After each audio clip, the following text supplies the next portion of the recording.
Hello everyone, welcome on in and happy Wednesday.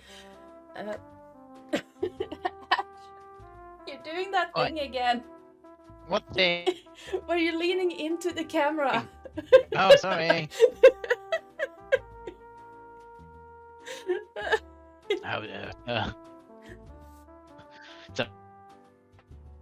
Oh, nope, your camera's being dumb. Oh no. Anywho, welcome on in. I'm here with a group of amazing people ready to celebrate my birthday with a demon jazz-ish kind of one-shot. Where everything is probably going to go very chaotic, very quickly. But enough jammering about from me. Let's introduce our wonderful and amazing players. First out, Brambles. Never normally first. Are you taking me by surprise? Hi. Who are you? And what are you playing? I am ClimbingNinja and Brambles, the white Haringon. No, you're cutting Doesn't really act like mad. Oh no. No. Camera off, because that always seems to fix it. Can you hear me now? Yes. We're gonna introduce the players while I fix the cameras. We all jump places, no. Yeah, sorry. Yeah, it's being a butt. Right, change cameras. I'll look again at pass them around. a different camera. Everybody switch PCs. But yes. I'm fine. I'm still in the right place, so I'm good. Yep. I just have to move. By default, I'm assuming I'm not. I popped out chat, but But yes, let's hear your introduction again because it cut out like mad. Okay. Hopefully, it'll be a lot better this time. So hello, I am ClimbingNinja. I'm playing today Brambles, the Haringon monk. For you today, she is. Do you want me to explain what kind of role she's playing here? Yes. Tonight she is playing a waitress that has a little bit of sticky fingers when it comes to shiny cutlery. Nice. Next up, Johnny. Hello. Yes, I'm playing Johnny Three Toes tonight. My name is London Euphoria. Johnny Three Toes is the club's bouncer, which translated into classes is a triple class barbarian fighter monk. Stretched thin, but he knows what he's doing. This man, he was employed because he can punch, and then punch well, often. Nice. Yeah. Malivir. that's me. Yes. Hi. I'm in need of adult supervision, and I am playing Malavir, a glacier tiefling rogue who works in the bar as an undercover agent, making sure nobody who might report said speakeasy to the authorities makes it out of said bar, who might also make a little money on the side if things go missing from people's pockets. Every now and again. Nice. Nightly. Several times nightly. Per person. Nightly. Sylphine. Hi, I am Kay, one half of Aftermath _ Euphoria, and I'm playing Sylphine the Lamia Warlock. Sylphine is a very, very regular customer of the bar, as she regularly brings some of her wealthy clients to wine and dine and woo them. And can make quite a bit of gold in the process of doing so. Nice. And last but not least, Willard. Hello, my name is Daria. Usually I hang out with Corsair's Cove or Elder Scribe. It's just more D&D, I guess. But today I hang out here and I play Willard Moody. He's an imp bard. He's a trombone player, a part of the band in this establishment. And he is a small little chap with a huge heart. Nice. And I am your resident DM over here at the Loride. You can call me Ardana or Joe or Loride, or Terry's went with Oi and I responded to it, so basically Mom? No. Okay. Definitely not. Although I am older than you by several years. Not that many years. Not a day over 21. Why, thank you. But today we are going, well, usual spiel. The music we're listening to right now is by YouTube Library, copyright-free jazz music. Sound effects will be by Sirenscape. The map, overlay, and starting soon screen were made by me in Incarnate. And there was something else I was going to say. And I lost it. Where did it go? Oh, VTT of choice is above VTT, which is a browser extension that integrates D&D Beyond. And if you want to help or hinder our players, you can do so by typing in !perks in the chat to see what you can do with your channel points.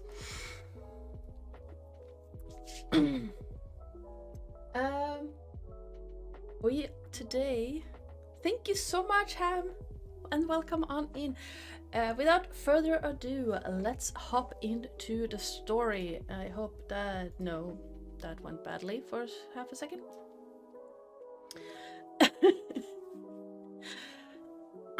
Well, if we're as comfortable as we're going to get, let's get started. Far away from the groaning, snapping, screeching of the wandering forest, far away from the painful lost dreams of street urchins and beggars, deep beneath layers of forgotten time, in a city stretching from horizon to horizon, is a bar. It lays hidden not because of what it sells, for what is really prohibited in a city without real laws, but for who it serves. In a quarter dedicated to all the aspects of hedonism, the bar's red marble floors and rich satin couches offer sanctuary to all those demons who have grown tired of hiding among lesser beings. The skies might belong to the dragons, but the ruins under the city's north quarter belongs to Grast and his loyal followers. The Easy Rider bar is no den of ruffians, however. Refinement gleams from every wink of a candle, every twinkle in richly adorned clothing. It's owned by the Arcanaloth Keys and his companion and bartender, the Banshee Gretel. We enter the bar just as the succubus Linaria has finished her latest song, soft jazz tunes still spilling from Keys' piano. What are your characters doing at this moment? Working. Let's start with Brambles.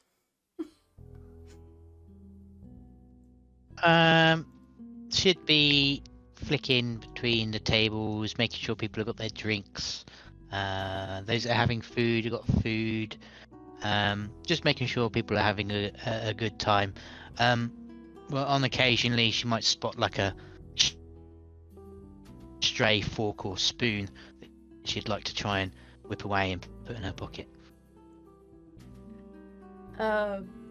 As you move from table to table, you do notice that someone seems to be fidgeting a little, comfortable as they're sitting in their chair, looking around as if a little bit out of place.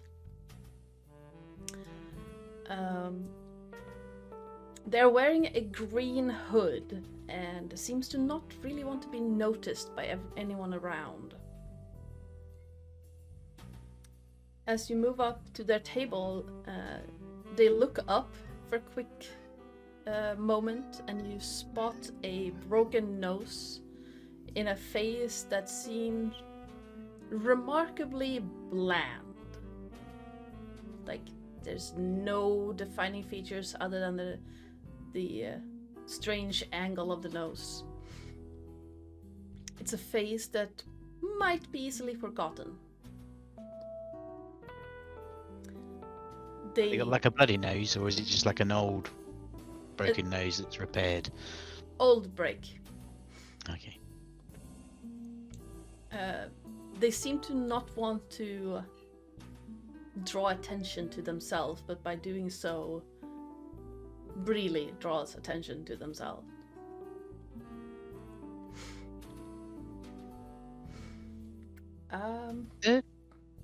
Is everything all right, sir?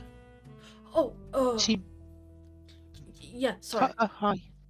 You seem a bit tense. Yeah, is it always so, bright in here? And he shuffles the lantern that's sitting on the table a little bit. Well, I can't help the lighting. It's always like this in here. Oh, right, okay. And he pulls the hood down a little bit. Could I perhaps get something to drink? Oh, sure. What can I get for you? Any form of ale, really, if you have it. Certainly, you've got it. And she kind of finger guns towards him, and just like a fairly cute wink as she kind of skips off towards the bar. Yep. Johnny, what are you doing at this moment? Okay, well, Johnny spends most of his time leaning against the wall and observing people in the bar, keeping an eye out for anyone who might be trying to make trouble, or, you know, anyone who's standing out. Anybody who's looking like they might cause a problem. Nice. I think we're gonna go with first roll of the game. Give me a perception check.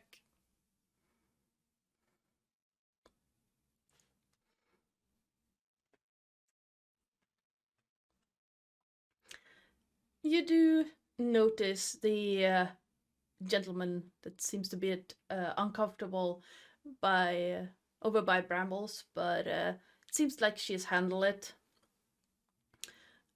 There's some scratching sounds from outside, but it's not too unusual.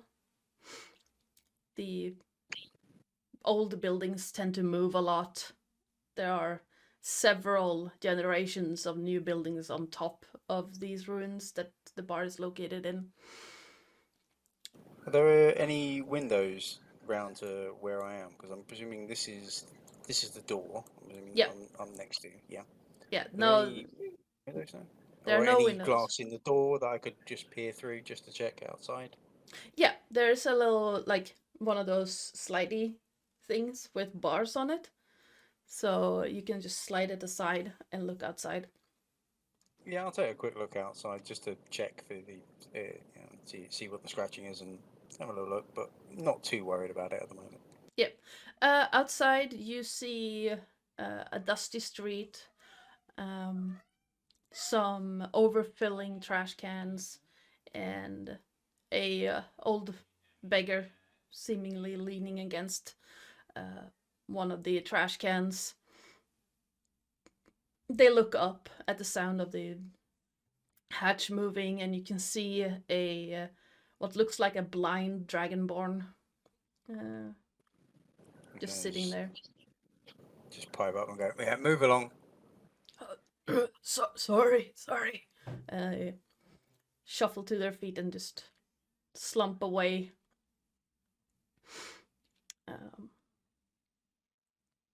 Let's see, who is... Yeah. Just close the grate and go back to staring at people. Malavir, Yes. what are you doing?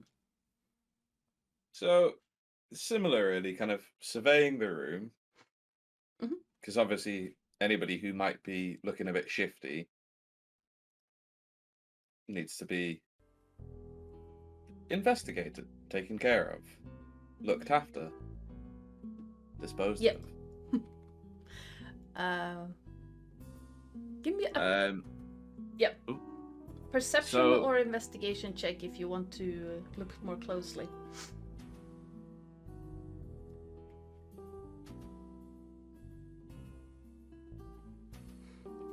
And we got a hero point redeemed. For who, Lilith? Save the bunny! But yes, perception or investigation. we got a 10. No one really looks shifty that much from where you're standing. Most of the people around, most of the patrons, are people you recognize. You see Brambles move away from the tables and move up to the bar. But other than that, nothing really seems to be out of place. Okay, then he would probably just circulate around a couple of people. Mhm. You know, ones he knows, kind of say hi. Yep. Gently, patting them down without their realizing to see if anything interesting popped out the pockets. Ones he knows less so might be more forthcoming with their goods. Give me a sleight of hand check.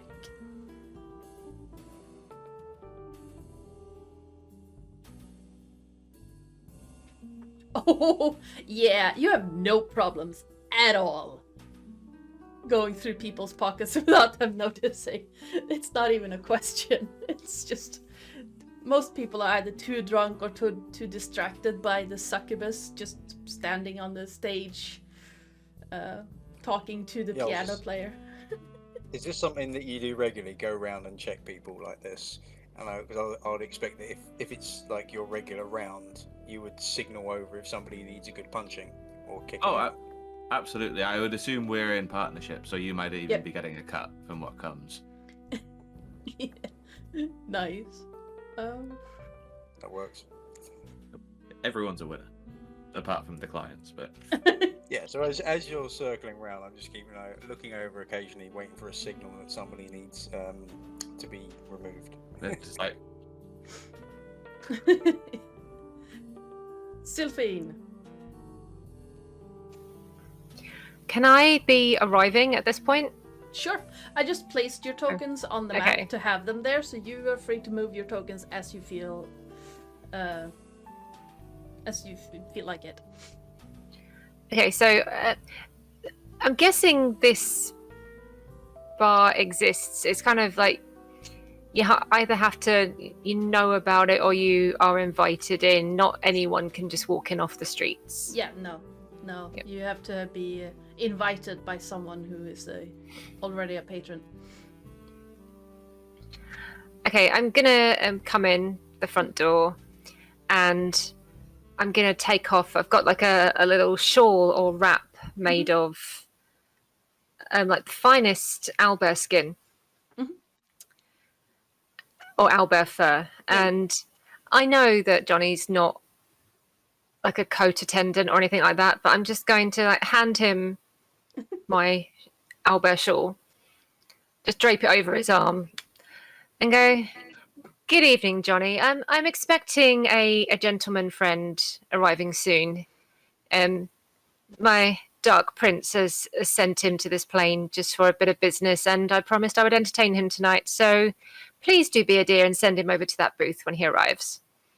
Brambles, dear, a champagne and 2 glasses, if you would, please." Yeah, sure thing. She like really over exaggerates with her wave. And then really try and awkwardly sit on a couch with Lamia legs. Absolutely. Your coat just gets hung up on something. If there's nothing nearby to hang it up on, it just gets dropped in the corner, which At is the- what usually happens. There are several mounted dragon heads next to you, so probably one of those get suddenly furrier. Where did the music go?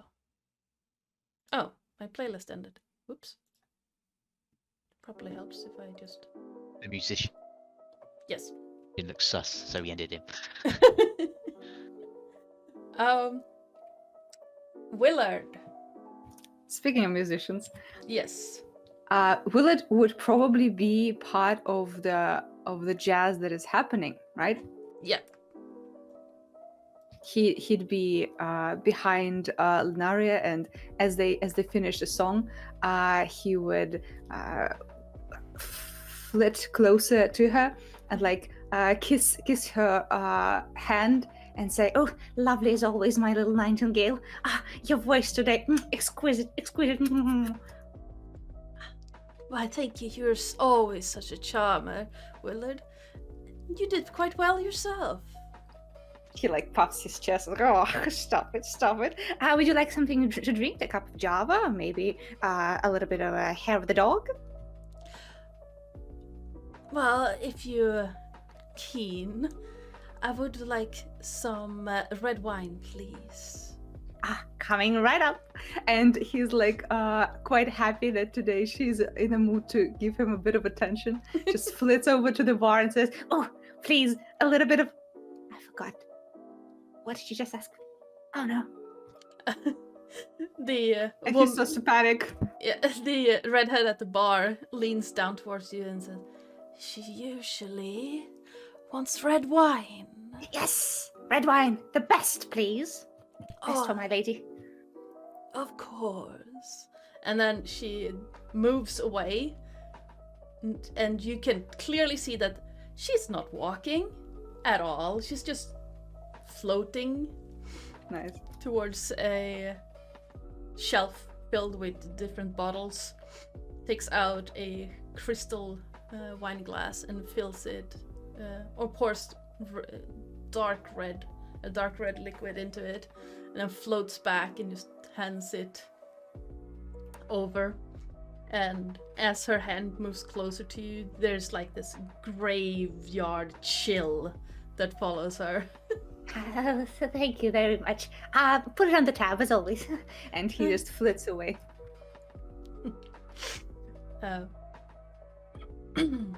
Linaria gracefully accepts the glass when you come back, and then just without a second look just turns around and walks off the stage.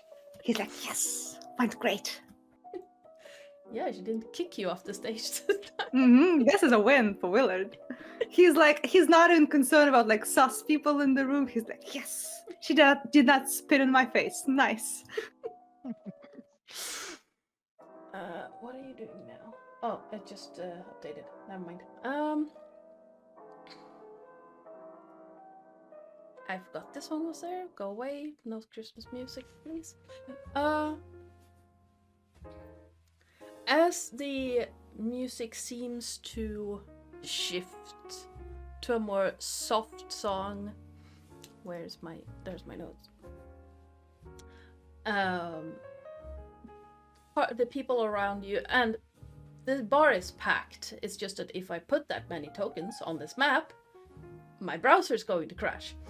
But it's absolutely packed. You hear like the buzzing, the murmurs, the talking just winds down softly. Suddenly you hear, Johnny, you hear a knock on the door. And lean round and open the hatch. Look through. Outside, you see a woman. Let me do this real quick. She's dressed in gleaming silvery armor and what looks like a half crown, half tiara thing. Like it protects her face and goes back towards her head, but the back of her head and the top is not covered. And she looks through at you with like really dark brown eyes. From your experience, you can clearly see that she's human, which is very unusual. And what's the usual interaction? I mean, do I ask for a password, an invite, or how does it usually go? Normally, obviously with established patrons, I'll let them in. But if they're new, yeah, they would need a written invite from another patron or signed by another patron.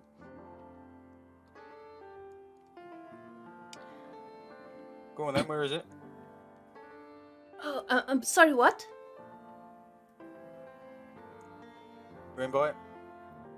Oh, I must have forgotten that. Could you be a dear and let me in anyway? No, we'll see. We'll see you when you got got it with you. Okay. I'll be back then. And she looks disappointed and then turns around, walks away, and what's your passive perception? Only 10. Okay. She turns a corner, and once again you hear that scratching sound, as if something is off. Wait, is it at the door, or does it seem like it's further back now that I'm actually there as it happens? It seems like it's closer to the door. Like just outside of what you can see through the hatch. Okay, I'll open the door a little bit and just have a little look around. As you open the door slightly, a scaled hand comes out and just tries to hit you in the face. Okay.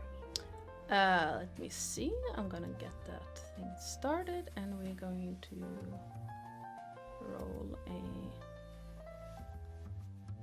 attack on that, which would be a such and a such. Come on today. Oh, yeah, that's not gonna hit. That's an 11. You see this scaled hand just fly towards your face. It is glittering in a gold kind of color. Can I try and just grapple the hand and hold it there? What you try and? Sure. Contested athletics then.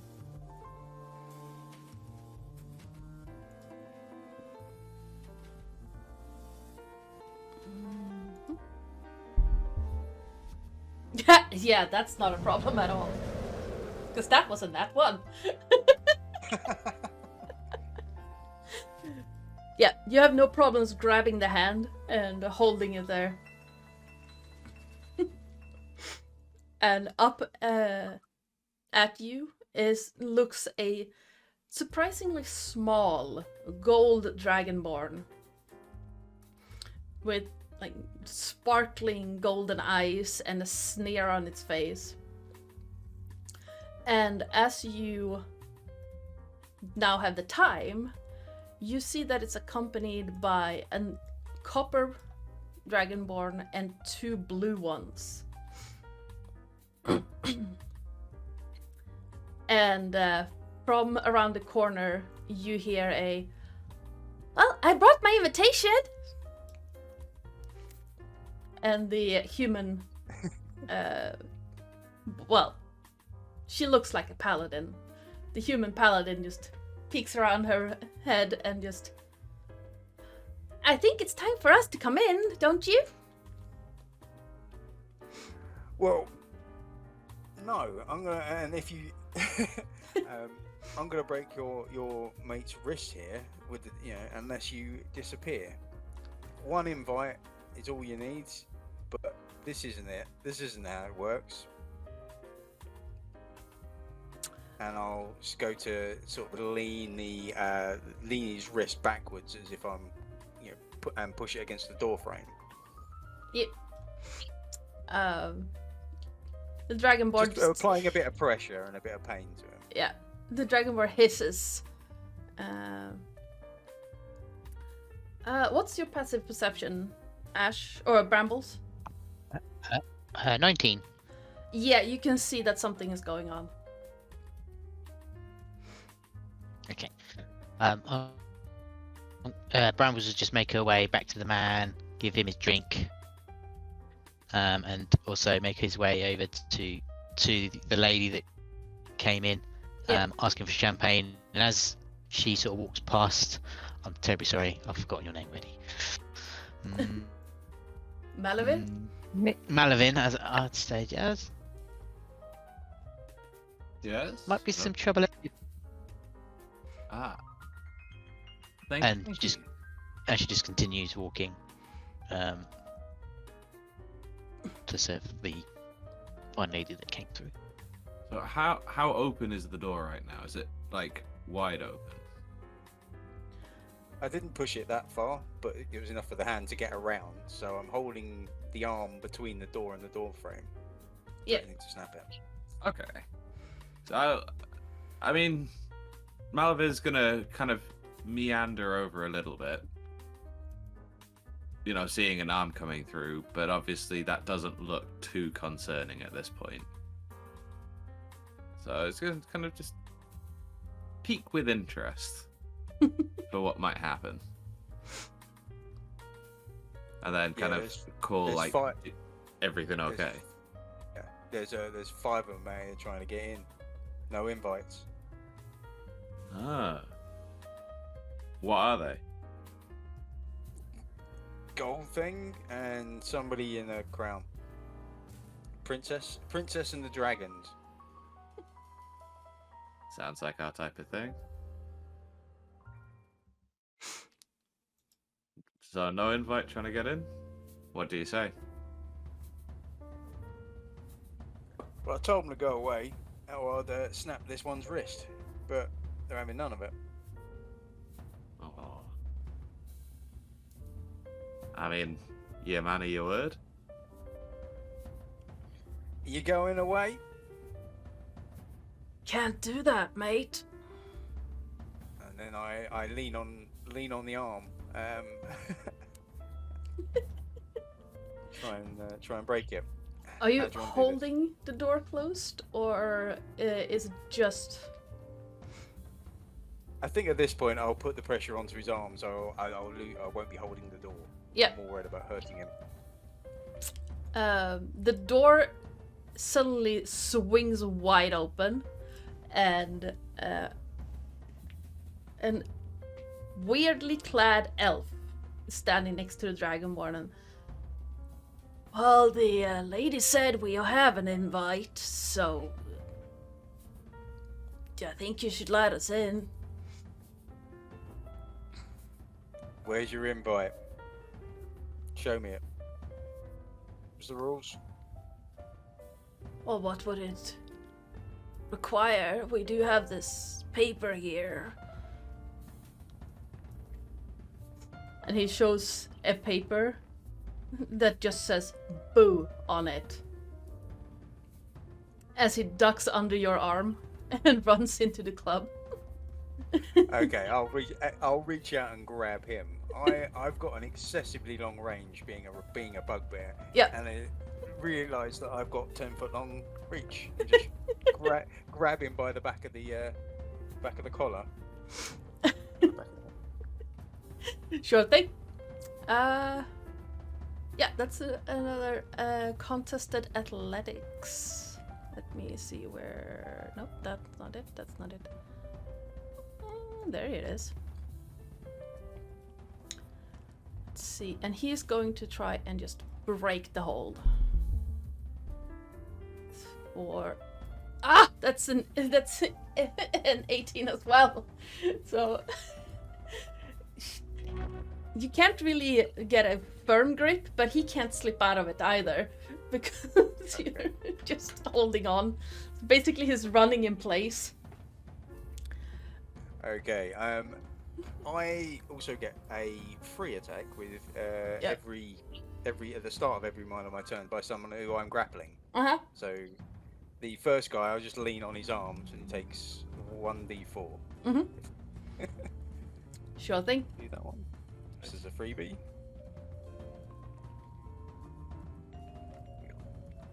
Yeah, he just hurts him a little bit.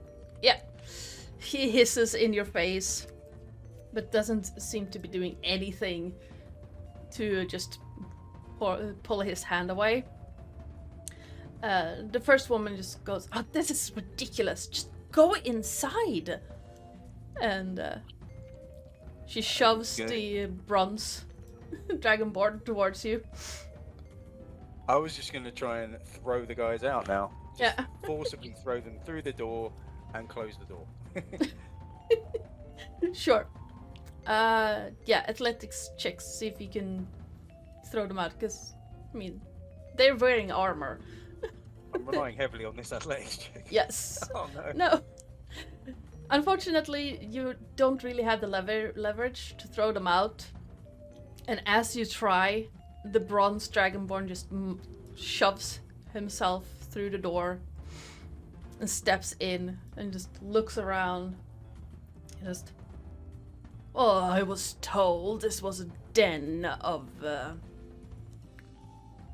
nasty. I wasn't prepared for this, though."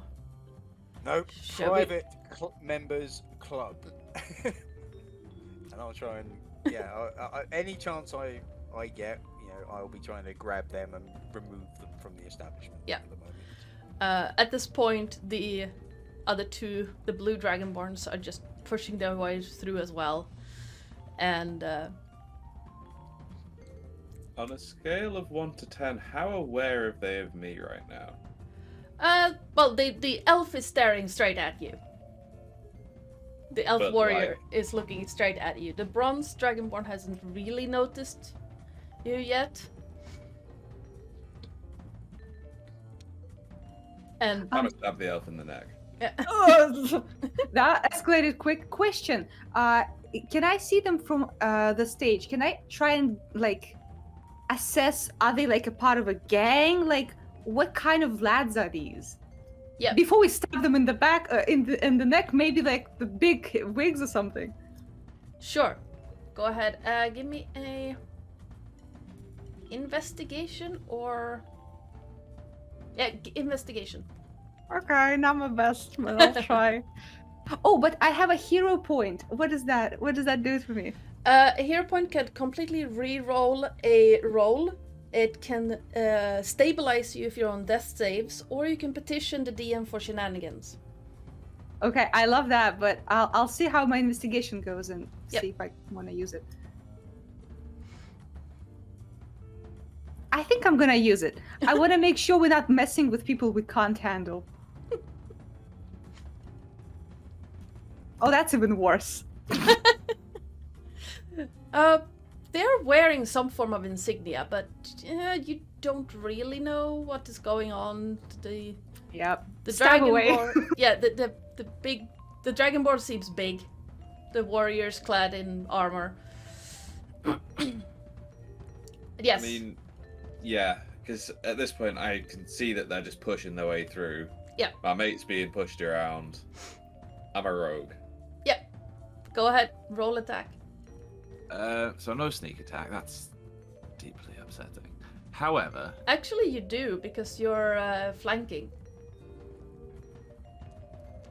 that's great news. So that's with advantage. Okay, we can work with this.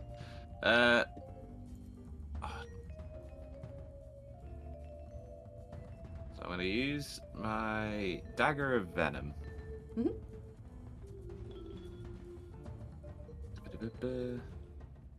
So roll it.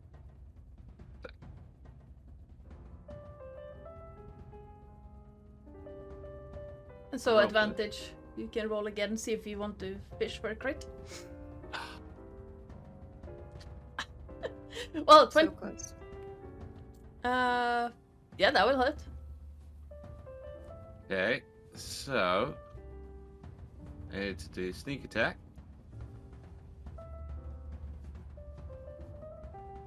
Damn. Yeah. This is very relaxing music for neck stabbing, I just want to say. Yeah. It's about to get dagger, and then it's 2d10 as well, I believe. Well, yeah. How do I do that? Oh, man, wait. Click, click. Be smart. Just click twice on a D10. Oh, chat can't see the rules, it seems. It's weird. There we go. The dumb thing wasn't updating. Yeah, that's a lot of damage. So...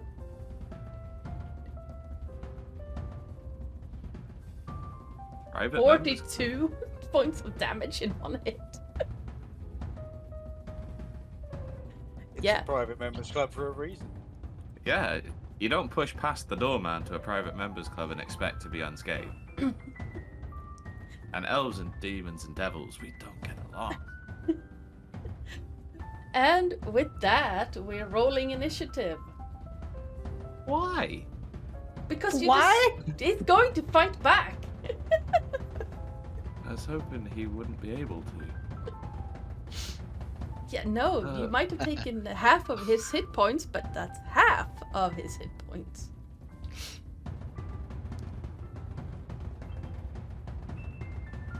You gonna get it again?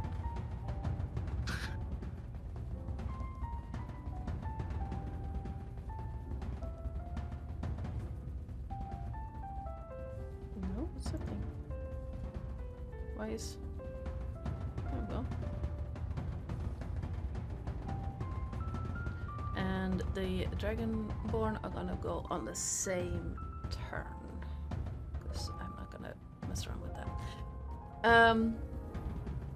Yeah, as you stab the elf in the neck, the human-looking paladin just flies forward,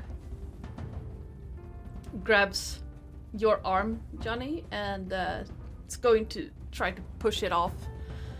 And we are in initiative. And Malavir, it's your turn again. Because you're at the top of the turn order, it seems. This is why I have two hands. I'm gonna really shock you here. I'm gonna do pretty much the same thing. No! No way! The rogue Stabby's being got stab. roguish. Yeah. Right. I've got one move. Sneak, stab. In that order. So, You wait till you see my repertoire. there's a reason I started this.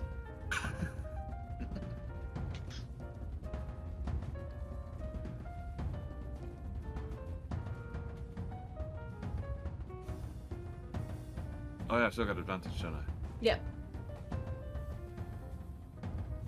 Because you're flanking. Unfortunately, none of those are going to hit. Oh. The Can I get warrior. the big fudge? Huh? 18. Yeah. The elf just pushes up a hand and knocks your hand away and just says, "Did you really think the same thing was gonna work twice?" Let's not jump to conclusions here. I think we should talk this out. I think there's been a grave misunderstanding. Well, grave is right. I see what you did there. So what do you have? I got a lot. A lot of regrets? What I will do is I will prepare to help. With my bonus action, I will help Johnny with his attack Sure thing. using my Master of Tactics ability.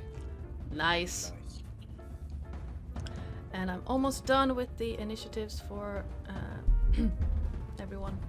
So that would be a...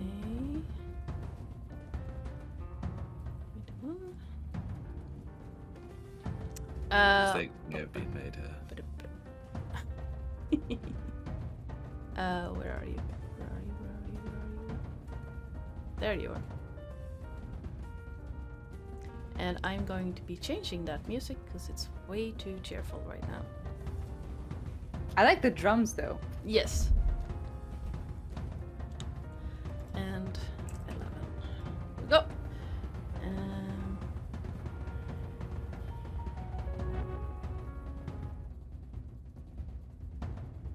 There we go.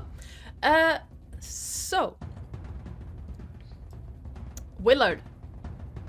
Willard will jump off the stage, run so he can see like the door and the peeps inside there, and say, "Don't worry, doll, I'll protect you." Of course, talking to Lunaria, who's probably not even like looking. Nope. But she's like, she's probably like still drinking, but he's like, "I'll protect you." Gets his trombone out, like, "Do-do-do-do-do-do," and starts sending little magic notes flying in the direction of this crowd of bandits. And like a swarm of bees, the notes start to swirl around this area. And tell me this, can I get a 30 feet area where this elf is, but Malavar is not, so that these 4 peeps are all together? Is that possible? Yes, if you Nice. center it outside. Yes. I want to see like the point outside, so that all the 4 peeps are in one little group. I'm casting hypnotic pattern, so all of them need to do a wisdom saving throw.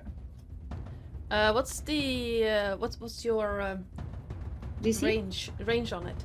Oh, range is 120 feet. Yeah, that's no problem at all. Yeah. So it's a wisdom save from all 4 of them. I can't get this guy if I don't want you guys to also Yeah. get. So, wisdom save. Yes, sir. Where's my paladin?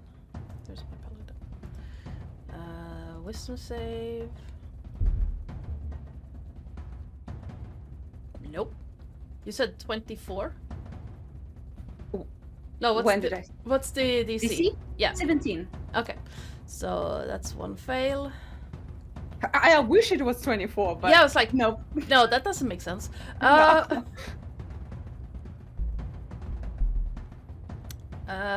a success. Rip.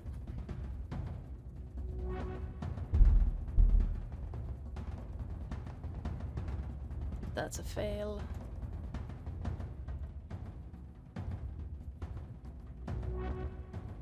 And that's a fail. So, and I haven't done the elf yet. Where are you? There you are. And let's see, the elf also fails. So Nice. the only one with a success is the Dragonborn currently getting his arm smushed by Johnny. Nice. Willard doing work. Okay, Yes. so everyone who failed becomes charmed, and while charmed with this spell, they are incapacitated and their speed is 0. Nice. If they take damage, someone shakes them out, they come back to it, but for now they're big chilling. We love that. Yeah, that's lovely for us. And I'm gonna give Bardic Inspiration to Malavar because I feel like he's gonna get his ass handed to him. So, good luck. I feel that too. Yeah. And also, since I'm Bard of Creation, depending on how you're gonna use this Bardic Inspiration, you're gonna get like an additional little thingy. But that's when you do it. Is it D6 or D8 now. Oh, Yeah, that's my turn. die. Okay. Oh, let's see. Oh, these are nasty ones. I love these. Okay. Let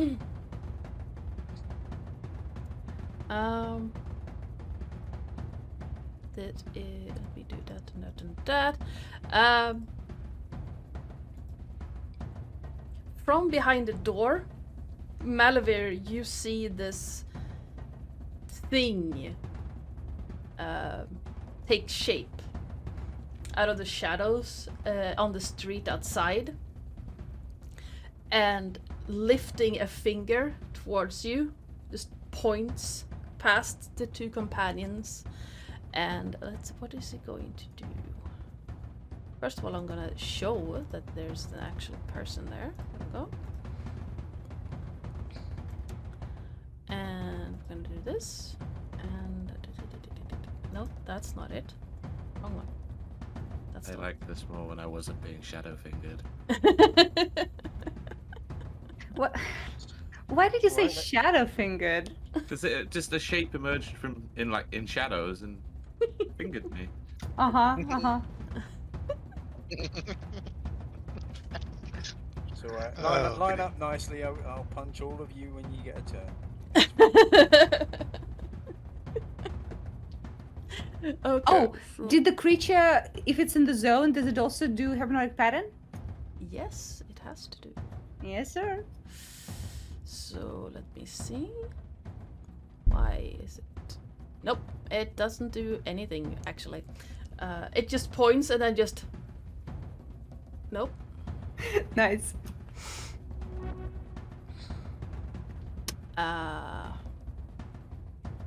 But Hey. actually, all of these guys are, except this Dragonborn, are in the zone. So let's see. Come into Willard's bar, goofball behavior from these guys. Goofball. Yes. Let's see. Does this guy actually succeed? Let me check.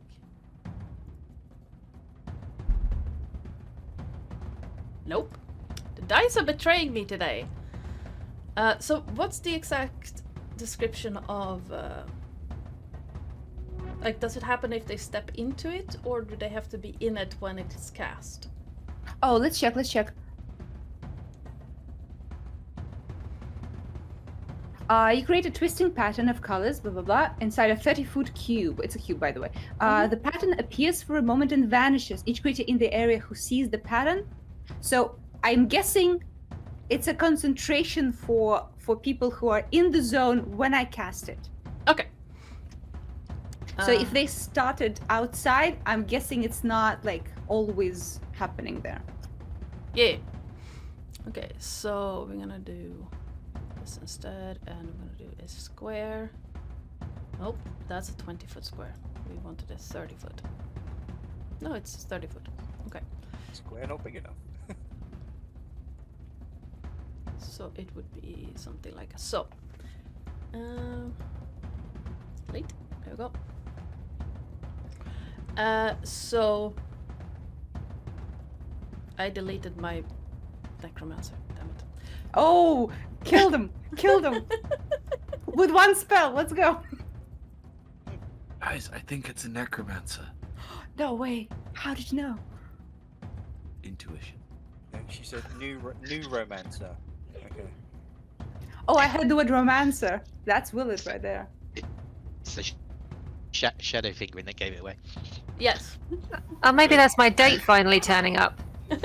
True, we still don't know who that is.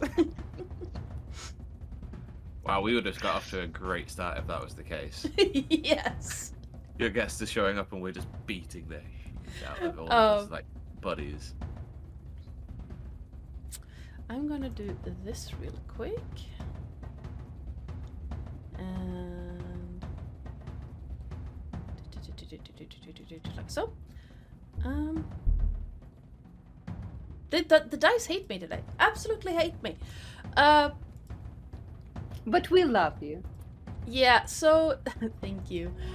This black dragonborn is trying to sneak past all of you, but because I can't roll for shit today, he trips on the paladin's foot and basically face plants before doing a roll, and it's going to try and hit Malavir with the punch. Yes. Oh, hell no, girl. So let's see what he'll do. So that is a such. Does a 15 hit? But if he's flawed, would it not be disadvantage? That's yeah. No, basically it does a... Yeah. So it does a He does a 7 roll. hit. Thankfully not. Otherwise, So looking up at you, you see this black dragonborn with a hood and basically gear that looks very much like yours. Judging by his outfit, you can tell that he's probably a rogue, most likely a thief. I mean, game recognized game, but that outfit was last season, bro. It's not my fault that the lady got in the way. You know how that is. I'm not even touching that. No. And on that note, Johnny, it's your turn. Okay. Johnny's now. There's too many people around, and he's more interested in this initial person. So he's just going to let go of the elf. Seems that Malabar's stabbing him. That's fine. Lean and snap on the wrist that he had in the other hand, which is his freebie attack. Yep. So because I've got somebody grappled, that's 1d4. Oof. He's then going to punch this guy in the back of the head. Right. So that's the way. That's the way he's got him held. Let's go into my attack. And, Yep. That one. And you got him grappled, so I'm thinking that's advantage. I just rolled damage. I just rolled the damage rather than the attack. I There we mean, go. that's So gonna confident. hit. Okay. If you want, you can roll again, because I do believe that since you got him grappled, you have advantage on the hit. And Oh, he's also being Let's helped do as it. well. Yeah. Yeah. Good point. It Yeah. doesn't matter. 27 or 18. So it takes. You can see him going slightly cross-eyed, like, okay. Okay. I'm then going to, because I can see lots of them at Yeah. this point, in a flurry of blows and punch him again. Sure thing.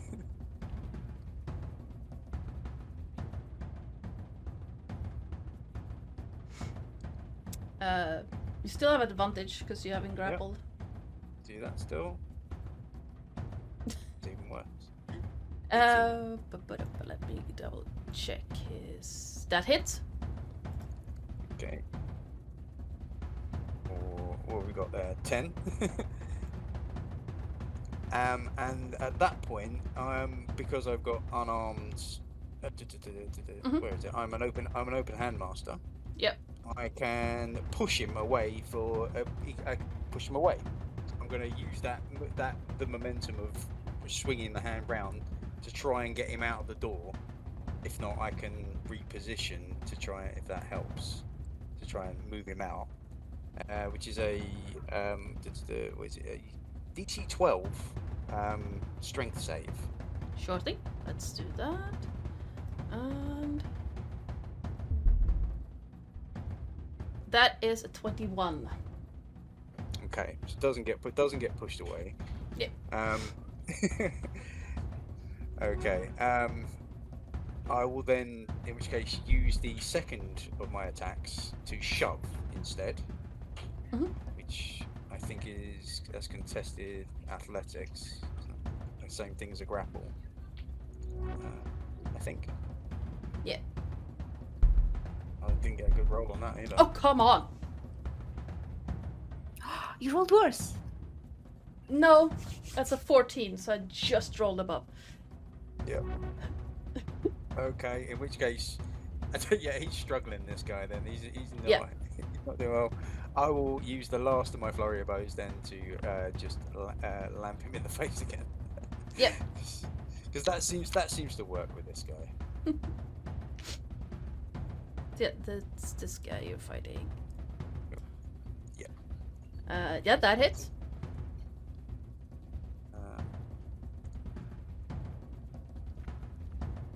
7. Yeah, he's not having a great time. He is starting to look a little bit like dazed and confused because he's taken so many hits to the head. I'll tell him again. Private members club. Starting to get that. We should have asked for more money. Right. I'll be back in just one moment. Where I'm going to take the little one to bed. Okay, 1 moment.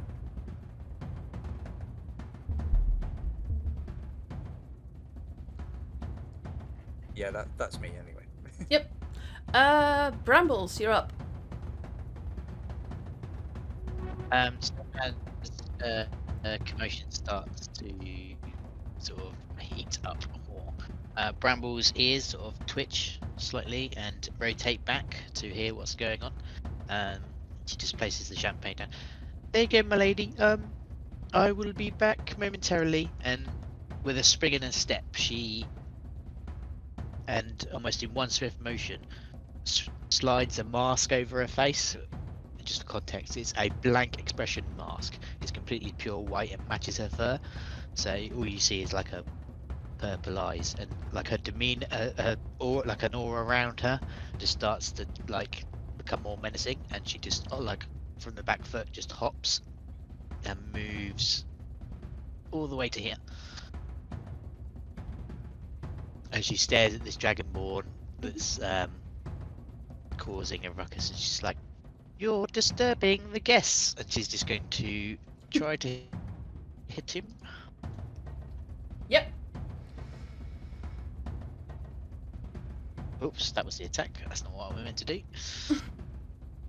23. Yep, 23 will hit. Yep. Or 9. Nice.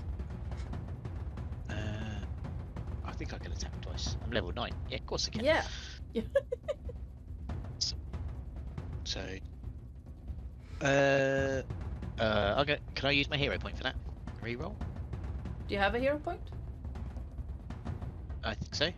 Let me check. I have a diamond on my character. Oh yeah. I'm dumb. Yes, you got one from Lilith. Yes. Okay. 24. Yep, that will hit. And I'm going to remove that, because that has been used. Like so.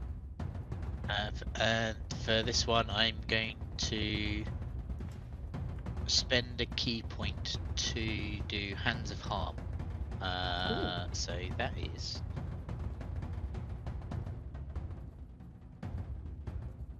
an extra d6 plus 5. So just need to add 5 to that roll. Oh, nice. So another 11 points of necrotic damage. Oof. And I think there's also a bonus to that. Let me just check. When I use Hands of Harm, this creature gets the poison condition to the end of my next turn, so they are poisoned. Poisoned. There we go.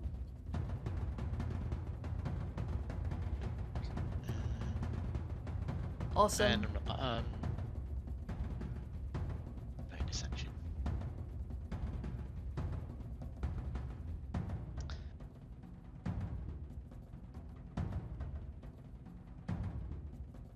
I'm not going to do anything for my bonus action. Nice. Want to move, or is that all you want to do on your turn? No, I've moved and I've done my 2 attacks. I'm not doing a bonus action. Yep. That means it is the elf warrior's turn, and he is currently very surrounded both by allies and enemies. So what he is going to do is... The elf in the middle of the guys. Yes. Isn't he, stunned? Yes, he would be. How long is he stunned for? 1 minute until concentration breaks or someone shakes them out or they take damage. Nice. So he can't really do anything. No one has been smart enough to slap him or do anything. So instead, it is Sylphine's turn. I'm going to sigh and go, "Ugh. Why are they not doing their job properly, keeping this riffraff out?" I'm going to stand up and take a couple of steps forward, but not getting too close. And I'm going to pray to my Dark Prince to protect me and cast Mage Armor on myself. Nice. And that's pretty much all I can do at this point. That's takes an action, and I don't really have any bonuses I can do, so that's me. Nice. And that means it's this guy's turn. He is pretty upset that his arm is about to get broken and stuff is going very poorly quickly. And I think he's going to... Yeah, he's going to skirt around... No, wait, he's still being grappled, right? Yes, he's still being grappled, so he can't do that.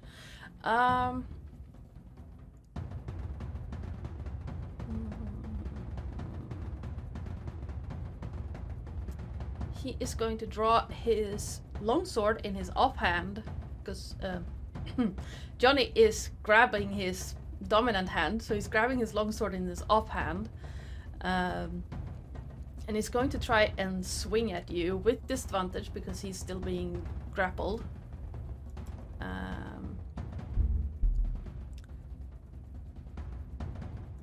Let's see.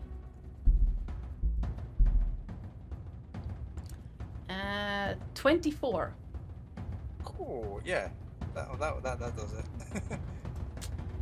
And so that is... Oh, 5 slashing damage. And 13 radiant damage. As you see this longsword light up as he swings towards you. Okay. That radiant sort of hurts. Yeah. And he's going to bring the sword back again. Oh, why do I have disadvantage on these? That would have been so nice.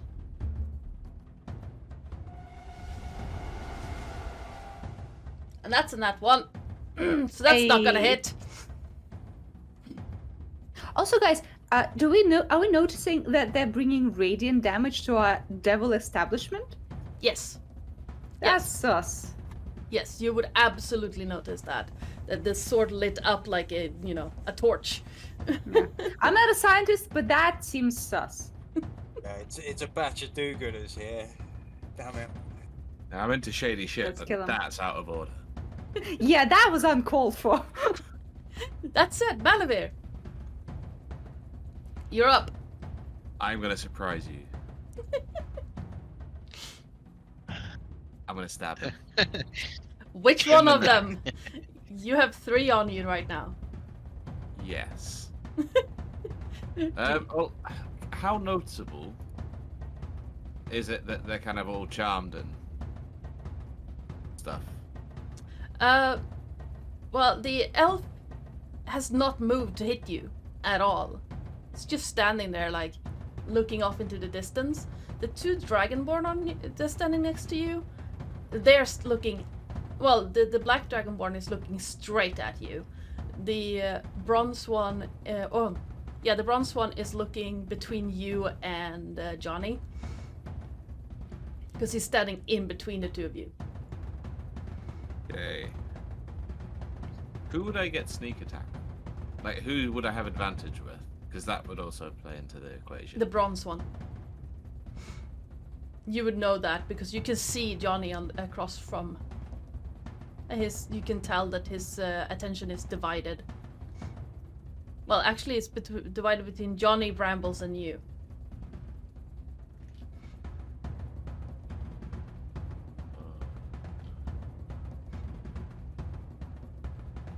I really don't like that elf, though. not even gonna try and hide her bonus action because that's just not gonna happen.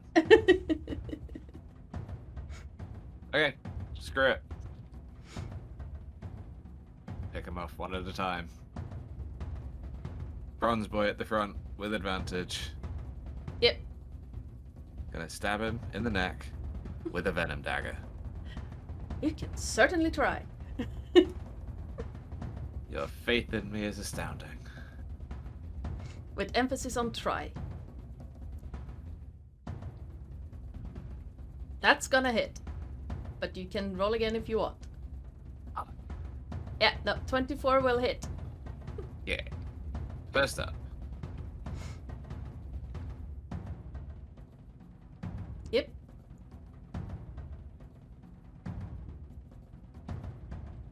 Yay. And then the 2d10 venom.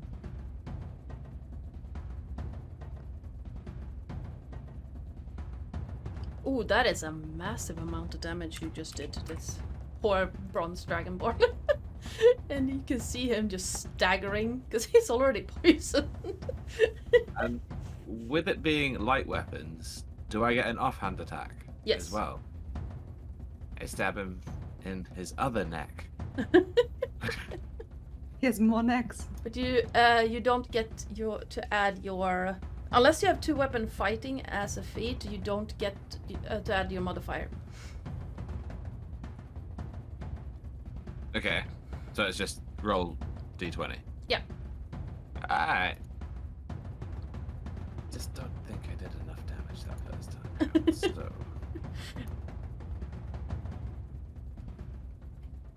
No. But advantage. You have advantage.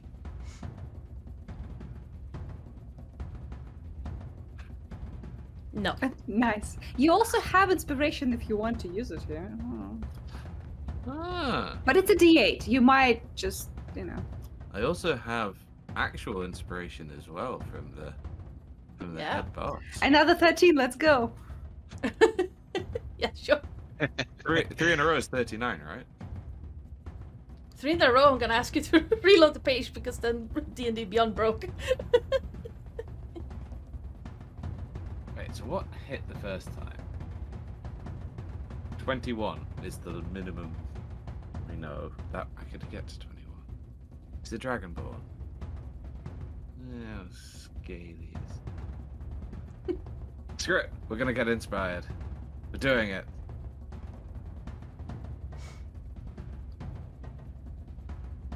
No. Well, yes, actually, that hits.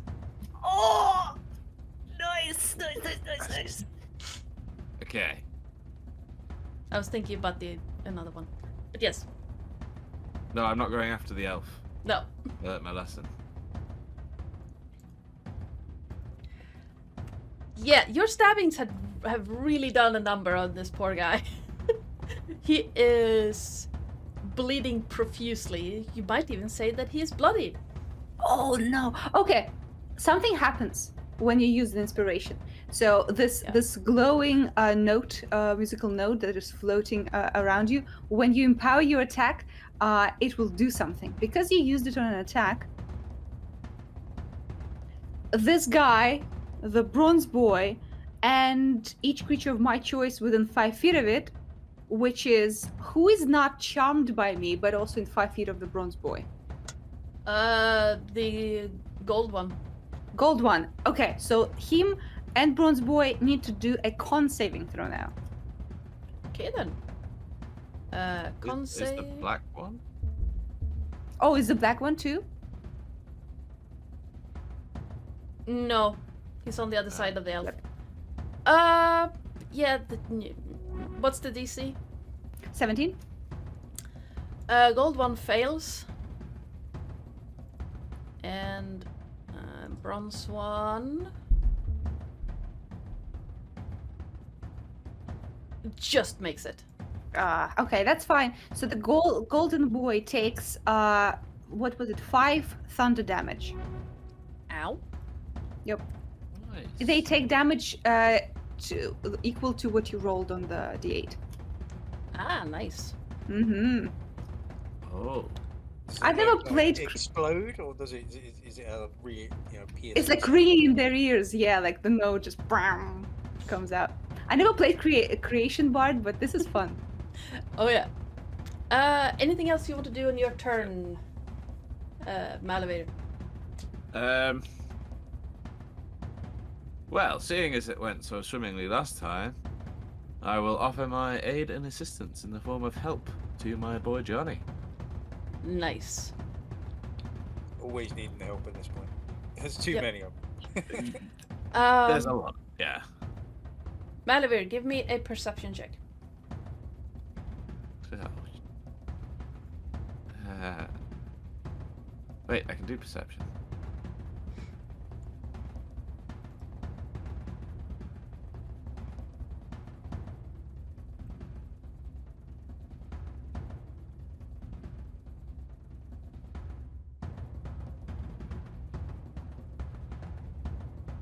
Let me see.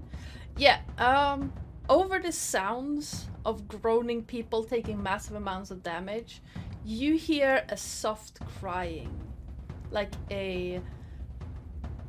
almost like a dog who was hurt. Like a kind of sound.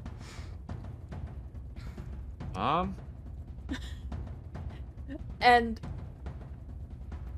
over on the stage, the piano is crying. Also, question: there was a player, there was a musician at the piano. Did they just leave? No. Ah. Wait, I saw someone move there. I saw a little Uh-huh. green fucking cloak bitch that was in the beginning. They did Yep. something. Yep. The piano, that all of you know is really a mimic, is crying because no! the piano player is no longer there. Because the green cloaked bitch rolled really well on stealth. Damn. and He beat, took out pianist. and beat Bramble's passive perception by 4. Whoa. Shit. So yeah, both the pianist and the green cloak guy are gone.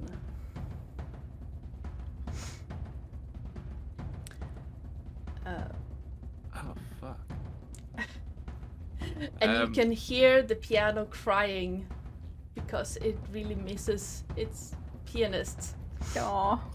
Do you know what When could don't need really to. help with that? Being a good mimic and biting the fuck out of these guys. He's well trained though. True. He's not very smart either. House chain mimic. But no, I will kind of just nudge and be like, Brambles, with musician down, piano sad. Because obviously I'm in the middle of stabbing a guy in the neck. So eloquence is not quite there right now. Just kind of nudge and point like, issue, stab. Piano, stab. Yep. Hate to tell you, I'm really stupid. Can I roll an intelligence check so I have any idea what he's talking about? Sure, you can roll an intelligence check. Yeah. Yee. Yeah. Yeah, no. You're looking at him like, what? But My eyes are just looking at you like all pink and like demonic. I've no idea what you're talking about. Fight these guys. Fine. Just Me- looking around at anybody. Meanwhile, the dragon born in front of you, the bronze one, is looking at you like, huh? It turns over and then, oh, they got him! Awesome!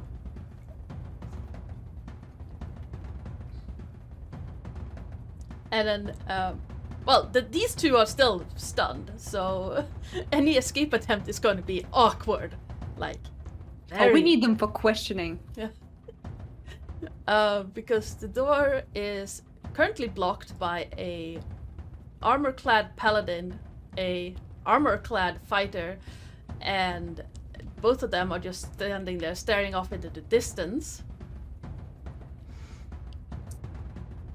You now have a crying mimic piano, a banshee bartender who just noticed what the hell is going on, and a door blocked by stunned people and dying people. What do you as a party want to do at this point? Question. As I'm part of the band, what do I know about our pianist? He owns the place. He owns the. Does he have a name? His name is Keys, and he is an Arcanoloth. But he is okay. also part cyborg. So he has some cybernetic, like warforged parts. I suppose Keys is the last name, and the first name is Alicia? No. Oh, okay. His full name is Keys. Well, that Okay. you know him as. Does he, as members of the band, do we gossip? Do I know like what he does outside of playing? You would know him as someone who very rarely leaves this club.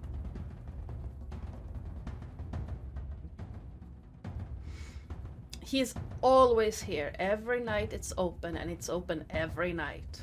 And he is here playing that piano.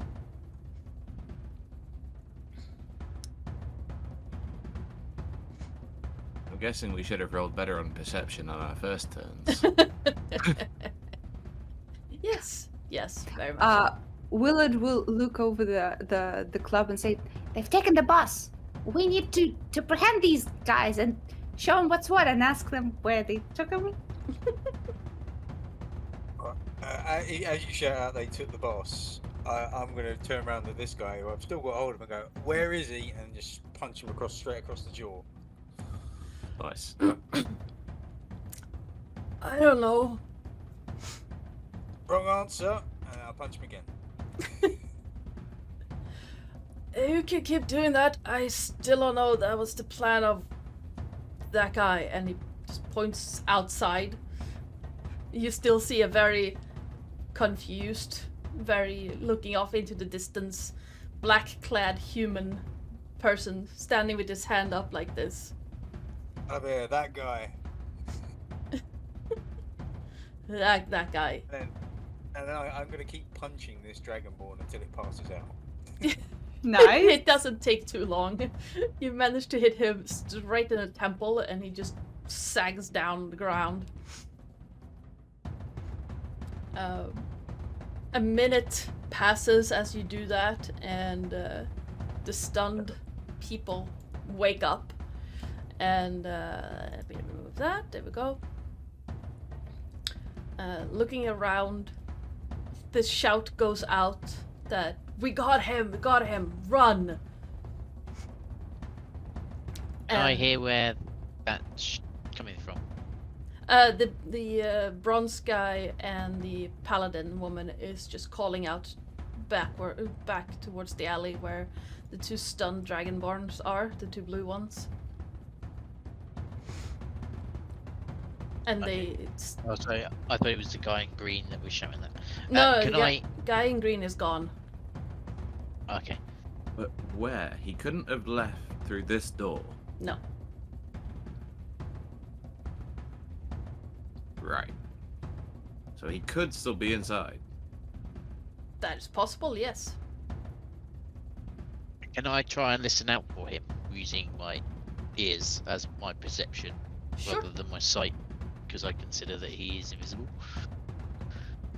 Sure thing, you can do that. So are we currently out of initiative? Yes. Yeah, okay. Before the guy Natural outside many. runs away, though, I'm going to push my way past these people here and grab him round the neck, because I've been told that, well, he was in charge. Yeah.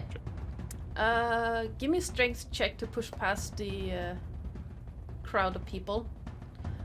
With the person. Just Straight strength. athletics. With a perception check of 29, your ears pick up the sound of running feet, but like really softly, as if their shoes are made out of fabric and not leather or anything hard.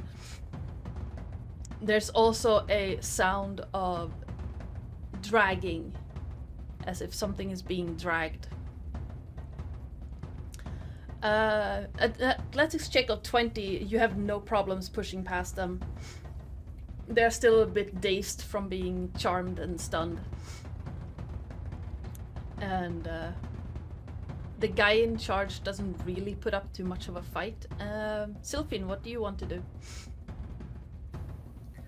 And because I heard shouts of like the boss has been taken, or like no one's quite entirely sure what's going on, I just want to go over to the stage area, and with one of my Eldritch invocations, I can cast Detect Magic at will. Mm-hmm. So I just want to do that just to see if there's any hint of maybe someone's using an invisibility spell or something has gone on here. Smart. Yeah, absolutely. Why is that square not spinning? Oh well. With a detect magic, you do see that there are traces of invisibility. It is pretty difficult to see, and mostly because, concentrate because of the wailing of the piano. But you do see that there's also traces of some form of what's it called? Enlarge, reduce kind of spell that has been used. Yes, made smaller. On the ground, and it's leading towards the back room of the bar, like behind the bar itself. Back it up with. Yep. I hear something over there. Magical resonance leads this way. Running back there, you see Linaria knocked out on the floor. No. Not my queen. Golden feathery wings just splayed across the. Oh, now they fucked up. I give no shits about her. I just keep following. If I can still pick up any like magical trail, I just follow it. Yep, the magical trail seems to lead to the wall over here. This wall. And you can tell that some of the panels have been moved in a haste. They haven't bothered like trying to put them back again.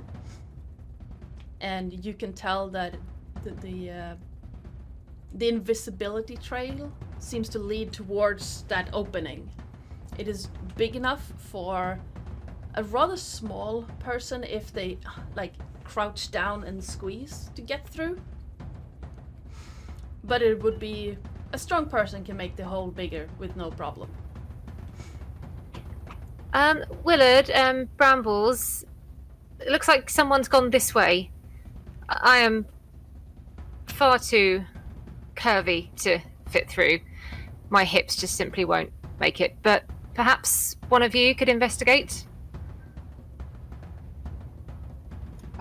Willard would dash there, but as soon as he sees Linaria down, he will like focus his attention there. So he's not gonna be investigating until she's okay.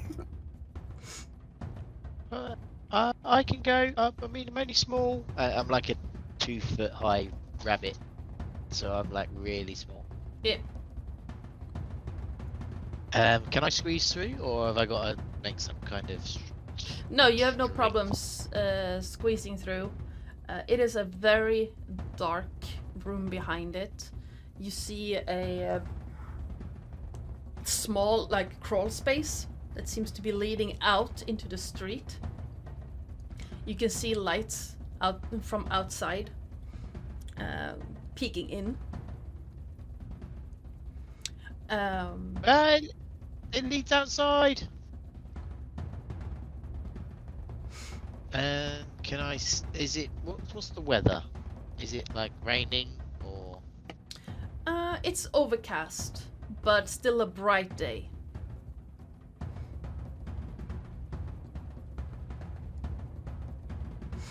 It's kind of hard to see because you're pretty far down into the ruins. The buildings would be towering above you.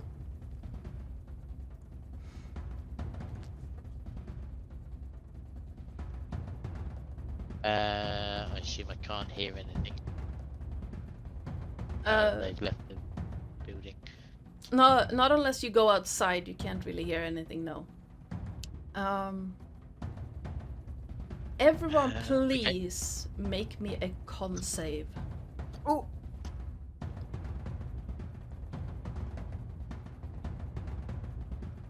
Is it a spell question? Because I have advantage on cons against spells. No, it's not a spell.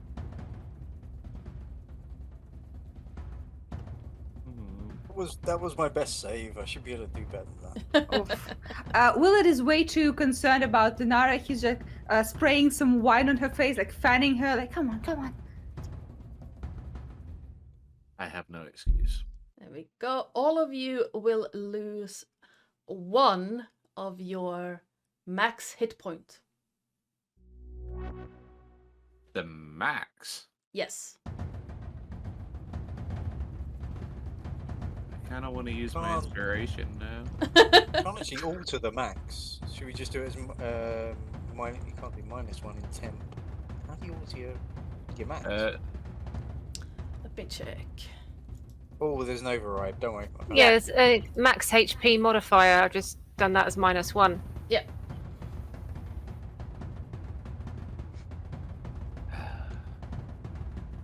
Do we know what's happening? Do we feel like fumes or someone farted? Like, what's up? As Brambles calls out that they seem to have left outside to go like out on the street, it feels like something is like plucked from you, like, almost like a bit of energy seems to seep away. You know that feeling when you're doing something and it feels like your brain is running out of your ears? Yeah, a little bit like that.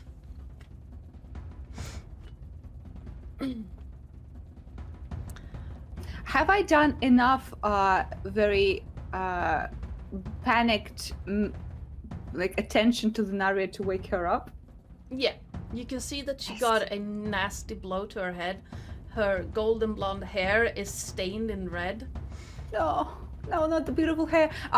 Willard will just about like stop himself from trying a true love's kiss to wake her up and actually like do some actual medicine. You see her look up at you, a little bit like dazed, confused, and did you do this? I would never. You know this. No, there was this green hooded gentleman who he stole keys. He did what? Stole the bus. Is the boss still in the building? Doesn't seem like it. Brambles. What do you think? He didn't pay his tab. Oh wait, that's not as bad as the boss speaking. Rabbit, is the boss in the building? It seems like, because Brambles doesn't seem to know what is going on at the moment, it seems like someone has shrunk the boss down and literally ran away with him through this hole here. Oh, that's not good. That is not good. I know you've had a bit of a bump on the head, but I think you need to explain if you know what's going on here. So I know that all of you work here in some capacity. Right. Right? She looks at Sylphine especially like, do you work for the club or? To an extent. We have a deal, yes. Did you sign a contract? Yes, we all know how infernal contracts, or infernal, abyssal, whatever. Yes, there's always loopholes and Yeah. yes. In this contract, did it say anything about giving energy to the club? I mean, really, who actually reads the whole thing? Oh, I do. And Willard will take one out and say, yeah, I buy myself to serve said bar with all my might, dedication, and energy. In exchange, the proprietor and the owner of said bar are both bound to provide for me. There's no clause for a kiss from the singer, but I would hope to change that for the next, part of the year. She just pats Willard on the head. Just. Yeah, okay. No, we have to get. Well, I can't move. Get the boss back. He literally, like. Well, let's see if Johnny's had any luck punching some information out of these people. He's still punching. And Yeah, with that, so we while they've cut been back chatting- to Johnny. Oh, yeah, well, they've been investigating. Yeah. Johnny's just stepped out, pushed past the armored woman, and grabbed this guy around the throat. Yeah. He's gone. Where's he gone? Gives him about 3 seconds to answer, and then punches him if he doesn't say anything. Basically, I'm gonna shout over to Malavir, like, and just remember, people can't talk if they don't have a neck. And I can't cast that spell where I can speak to their corpse.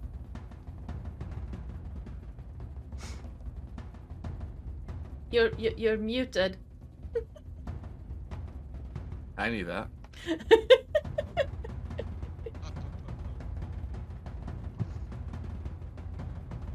He's gonna very bashfully just stab. Bashfully stab. How does one bashfully stab? Oh, I shouldn't. Oh no. It's just so If you bad. say so. It's so bad. You're so naughty. Because we do have a dragonborn like passed out on the floor. For stabbing? Yes. Is that your toy for now? Fine, I'll go after the guy who stood up. But with my offhand, the dragonborn on the floor. Okay, yeah. So I will stab at the guy who is being punched outside. I will meander over and. What's going on with the crowd? Have they dispersed while we've been investigating, or what? The patrons of the club can't get out. You're blocking their way. No, but like the But yeah, you know Coolio and the boys. these two, the blue dragonborn, as soon as Johnny walked outside, they were like, no, you're on your own. Bye! I suppose that they have just watched me punch somebody into unconsciousness. So. Yeah, so they just peaced out. Where did my elf go? There's my elf. These two basically follow after, but as they see that you're holding their basically leader by the throat, they're not very interested in doing anything that might break his neck. So they're just standing there on edge, shouting at you like, let him go, and other such things. Where's the boss? 3, 2. Wait, Wow. Johnny, wait. Maybe we're going about this the wrong way. Maybe we just need to have a little polite conversation while you hold him very still so he can't run away. Now. Okay, I'll put 2 hands around his throat. Also bashfully, I suppose, yeah? I give you my word that my friend Johnny here will refrain from punching you Hey. if you just tell us what we want to know. We want to know where Keys has been taken. And why. And by who. And you don't want to get punched anymore by this guy. And I think really it's in your best interests if you just comply. And I'm going to cast Charm. Nice. Okay. What do I need to do for that? Is it a wisdom save?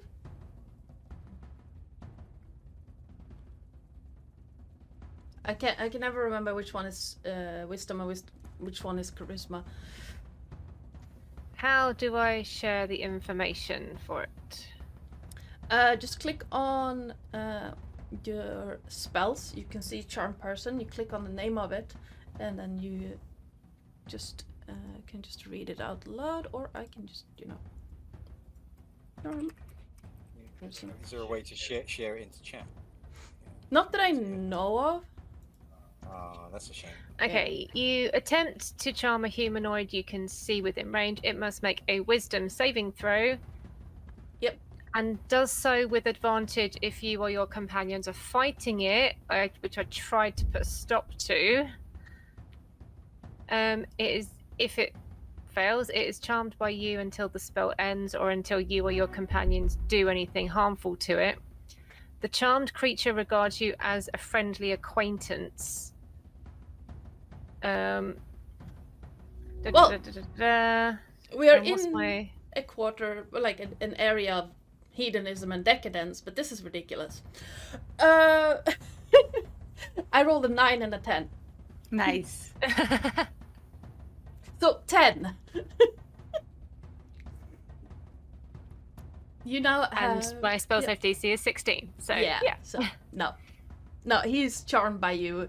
Instead of trying to squirm out of Johnny's grasp, he's just standing on his tiptoes. I mean, I imagine. Just he's slightly lifted to make it a little bit awkward. And his head is tilted over to look at Sylphine, and you can tell that he went from "I'm going to hurt this one" to I'm fine with this. This is fine. Everything is fine. Yes.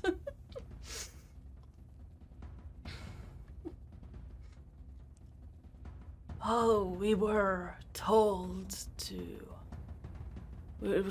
grab the owner of this establishment and take him north. We were paid to disrupt business here. The others should be meeting up with our agent shortly. Where are you meeting up? There is an alley not too far north from here. We were supposed to meet there. So you guys here, you were merely the distraction. I must say you did a very good job. Well done. Oh, thank you. We were supposed to raid the place as well. That failed. Well, yeah, I don't think that will be necessary now, do you? No, not really, no. But I mean, you caused a good enough distraction, and Keys was in fact kidnapped, and none of us realised before it was too late. So you did very well, and I should be sure to mention your good work when we see your boss. And so I can put in a good word for you. What was your name? Derek. It's my name. I'm going to write it up for you in the chat. There we go. Derek. I do think, though, it may be best for you and your friends here if you maybe avoid the rendezvous, because we are going to be there as well. Because if you go now, you can probably escape with your lives. If you go there, then I can't promise your safety. So we will go in your place. If you can just point us in the exact direction. If you take this corner, and he points behind him to your right, so your right, and then up the street as far north as you can get until you get to crossroads with some couches. That's where we're supposed to meet. Well, you have been very, very helpful. He gives Johnny, you may carry on now. Wait. Yeah, I'll give him a gut punch. And Oh, hang on, did he say wait? No, yeah, it was basically. But wait, you. Oh. Yeah. You get one straight in the gut and then just push him away. Oh. Yeah. And I'm guessing with that, the charm is broken. Yeah, and he knows he's been charmed as well. Yeah. He knows exactly what's happened. So what I'm going to do is I'm going to do this. Is he running away? No, he's limping away. We could give him more of a He's lift. finding it hard to breathe. Give his neck a limp. I'm pretty good with a short bow, so I was going to go for the Achilles tendon. Walk away now! See, I'm not used to chasing people down and killing them. I kick them out of the door and then worry about them. You know, once they're outside, they're someone else's problem. Yeah, they come to you, and you just deal with them. As the man staggers back, you see the armored woman run up, and he grabs her by the shoulder, and both of them disappear as the elf fighter just takes off at a sprint towards the rendezvous point. Ah, they're still going. Oh, Oh, they're going to warn them. I'd like to Eldritch Blast the elf fighter as he runs away. Sure thing. Roll attack. And because we're high level, I get 2 beams of it. Nice. Pew. I need to do this. oh, nice. Oh yeah, both of those definitely hit. Yes. Okay. Oh.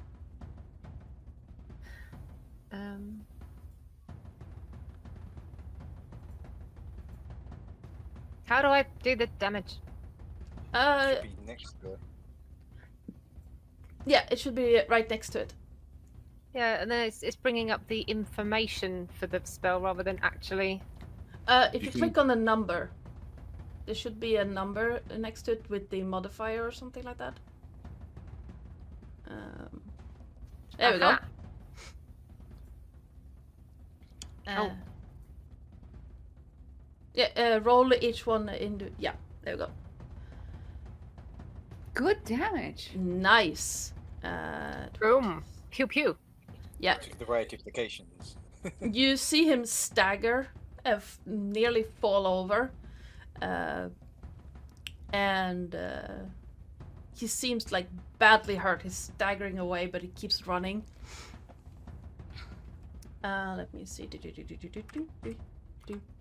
But yeah, he looks not well at all. He can barely stand upright at this point.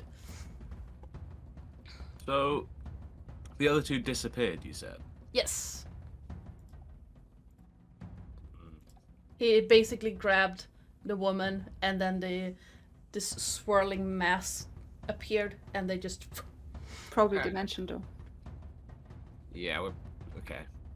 I was going to see if I could, track them, but that's probably not going to happen. So, my old... Hello, Elfie, my old friend. I will dash to keep up. Moving sneakily. Okay, give me a stealth check. Ooh. Not very good at stealth.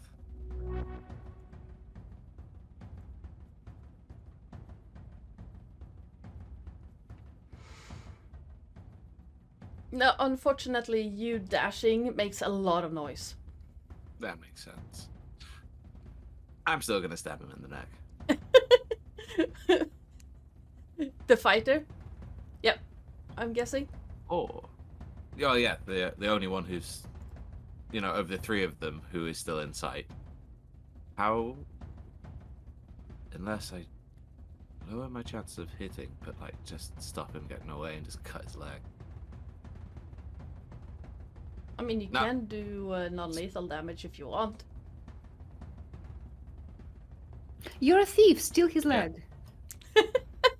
That's different. Just stab him in the head, and Stab- then stab- if he dies, he dies. Yeah, we're going for the base of the neck, where the Okay. neck meets spine. Sever the spinal cord. Away we go. Well, roll attack. Crap. No. With my other hand. Sure. That hits.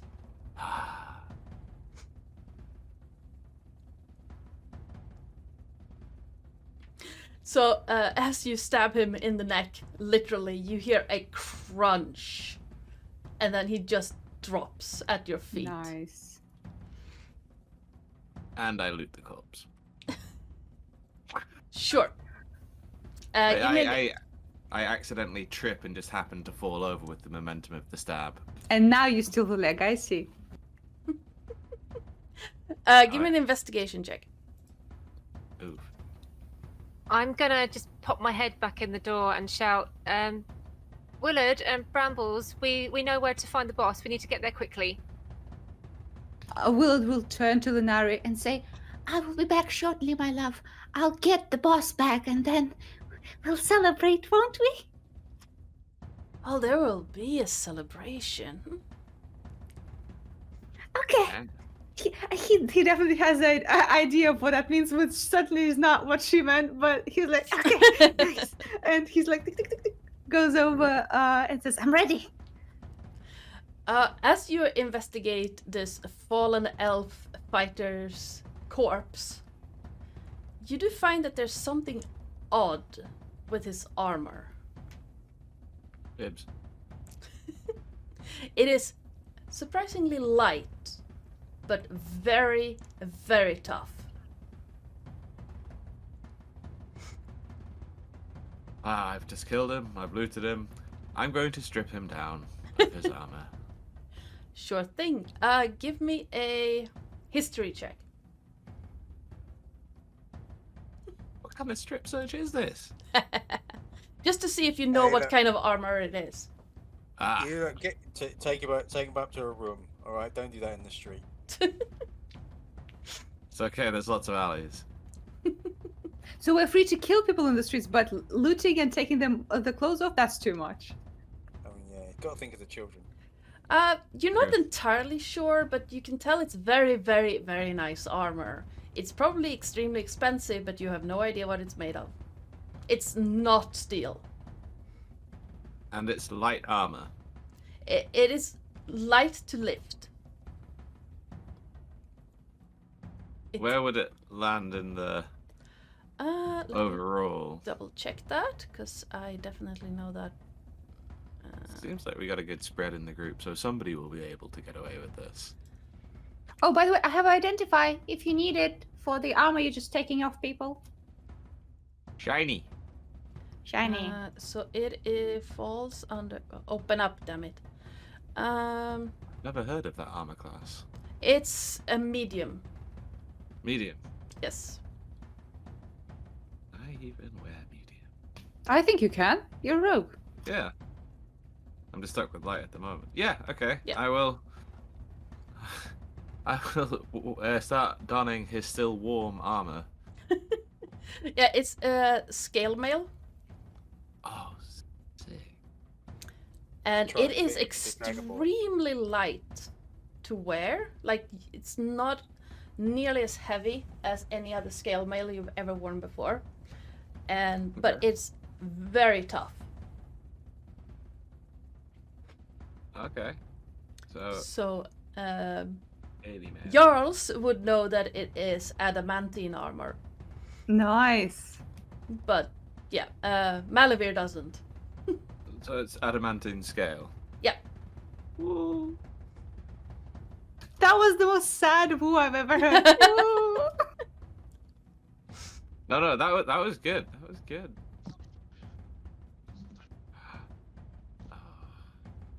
It was more the distracted. I actually have to type and look things up now. Simple minds, you know. Are you at least going to put this guy into your armor? Because he's kind of naked. I will prop him up against a building. Seems like a good compromise. Like he's sleeping but standing up and naked? He's drunk. He's just had a busy night on the source. As you go to put him up against the wall, you go, no, over there. You know, there's another drinking establishment somewhere. You go, put him in there. over Nice. there." So I will casually grab this guy by the ankles and drag his dead, naked body across the street. As you're doing that, could everyone please give me a Constitution save again? We're fucking around and losing hit points. I mean, Oof. yeah. What's the DC save on this? No one knows. Not that. Yeah, not 4, I'll tell you that much. We're so constitutional. Willard, Brambles, and Malavir, you all lose 1 more max hit point. I'm feeling queasy. Let's go find the boss. Johnny and Sylphine, you would have taken half, but half of 1 is 0, so because I round down. Fair. Right. If you're gonna go, let's go, and I'll because I want to lock the door. I can't leave it unlocked.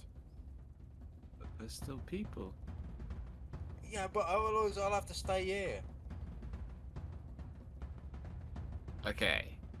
Yeah, we lock him in. We have a lock in. There's still staff inside. We're a handful of staff. Yeah, but if I lock the door, nobody else will get in. Well, the only people who tell us off for that is the boss. Yep. I think he would like this compromise. Let's go. If you come in, get it. Let's go. Oh, as they lock the door, we'll say, well, since they know now that we're coming, do any of you want to be invisible for this? I could do that. It's gonna break as soon as you attack someone, and knowing you'll probably attack very quickly. But someone might be, approach and catch them unawares. Malavir just kind of looks around like, who attacks quick? They barged into the club. They started that me. last one. Okay, so me. okay, so it's a 2nd level spell, which means I can upcast it. I can get 2 people at 3, 3 people at 4. I've got invisibility myself, so Sweet. I'm good. What about you, Sylphine? Do you want to be invisible?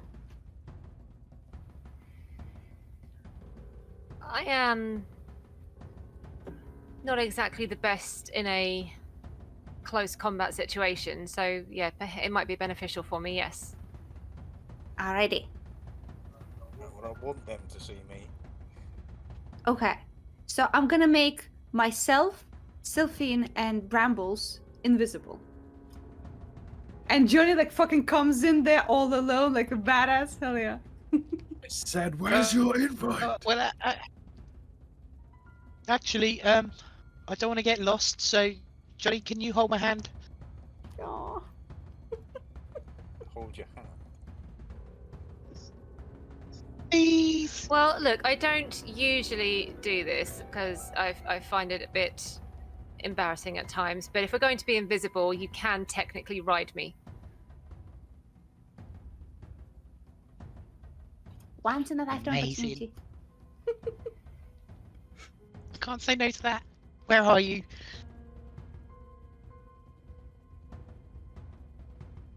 Oh, Well, yeah. yeah. People can't see us, so. Right, If you're let's go. already invisible, Brambles Yes. can't see you. Follow my voice. Right. Yeah, we're gonna head towards the alleyway. I'm gonna move stealthily though, because I'm surprisingly quite good at stealth. Sure thing. Also, I have a question. Yep. As an imp, I can temporarily make myself someone's familiar, but I don't know what that does to me. I have no idea what that Is that something that D&D Beyond says you can become No. someone's familiar? Is there any tangible advantage to that? I You guess could you can deliver their touch range spells. do that, Ah, or you can be resummoned if you die. I'd love that. Oh, I'd love that. Hey, who wants to be my temporary master? You need like a proper. wizard. Not you. Thanks, Jarls. Now I have water in my nose. Okay, actually, Sylphine, while we're away from my Lady Flame, you kind of a little bit remind me of her. Not in a weird way, in a wholesome way. I promise. Could you please hold my hand for a second? Just me Sure, that wants the sure. hand holding. Sure. Okay, I will give it a little smooch, and for now, I am your familiar, whatever that means. Yay. Nice. That also means that I'm not even gonna go there. Okay. As you follow the directions up through the winding streets and the tall buildings, you do manage to catch up with these people eventually. You come into an alleyway where, as described, there's a bunch of destroyed couches. And towards the far end, where a... What did I put there? I didn't put anything. But at the north end of it, you see a falling building blocking the path. So it used to be a 3 or 4-way cross, but part of it is blocked off at the north end. Towards the east, you can't really see around the corner there, but it seems to be a narrower way. To your west, you see a bunch of braziers and couches, and like someone has been living and gathering there. It's also a pretty wide street that seems to move on further west, but you can't really see that far along. Ahead of you, the paladin woman is holding keys in a neck hold. Like his arms is held behind him, and her arm, clad in a metal bracer, is around his neck. Does it seem like she's almost to the point of stabbing him? Like if she sees us, he's gonna get, or No, she doesn't hold any weapon, but she is holding this metal gauntlet towards his neck. and we don't see the necromancer. No, you only That's sus. see the paladin and keys. You can also see on top of this building just the head of someone's flaming red hair peeking out from a half wall that is broken. But that's all you can see.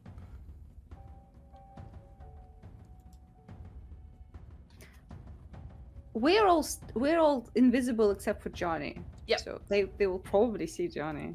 Yeah.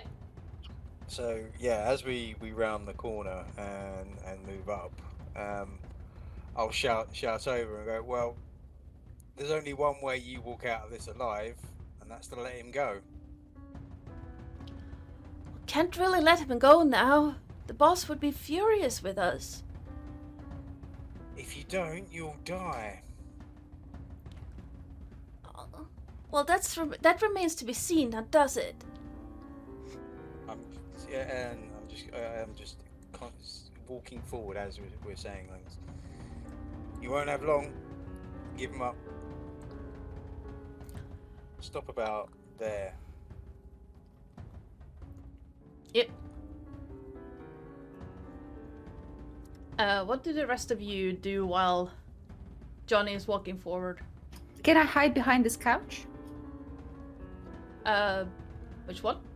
The orange couch here. Can I hide behind it so it gives me like cover from the person on the roof, maybe? Yeah, sure. There is a overhang.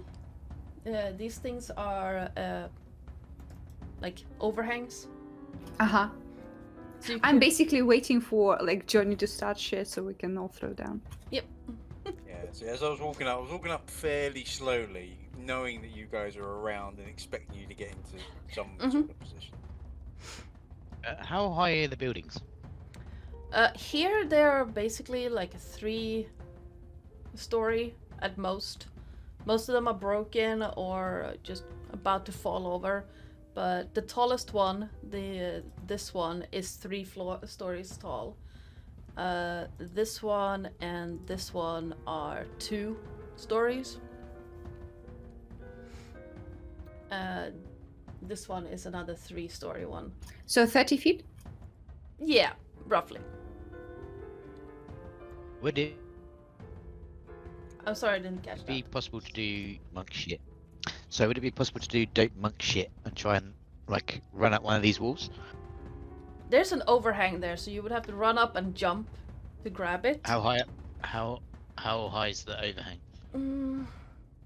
About 7-8 feet.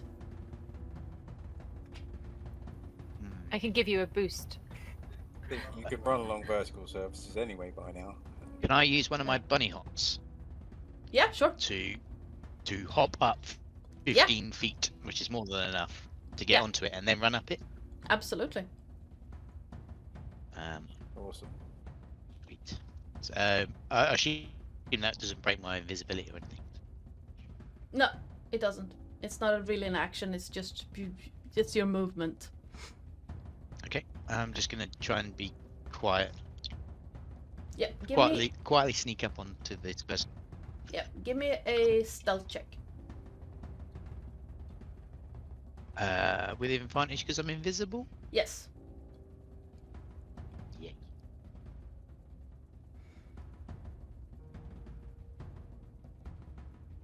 Nice.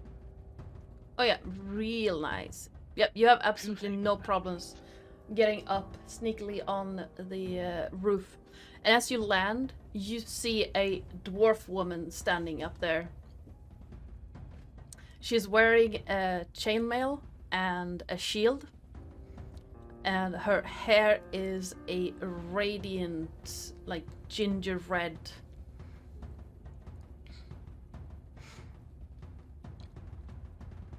So Okay. Does she look like she's about to attack? Or anything? she looks like she's ready to do something. So I've got no weapons in my hands, and I'm standing well out of weapon range. So it looks like I'm nowhere near in punching range for it to her. I mean, further away than my arms. You know, it's clear that I've got long arms. And it seems like everybody's spent their time. I've given it a moment for people to get into position. Mhm. And Johnny just it calls out again. Are you going to let him go? Can't do that. Brambles, give me a perception check real quick. Advantage because I'm so high. Yes. Yay. Advantage because Brambles is so cute. Yeah. In this So case, fluffy. yes, because he is in a building taller than the other ones. Now, Oh, nice. And that's a natural nat 20. You have absolutely no problem spotting the necromancer on the roof. He is standing diagonally behind Johnny.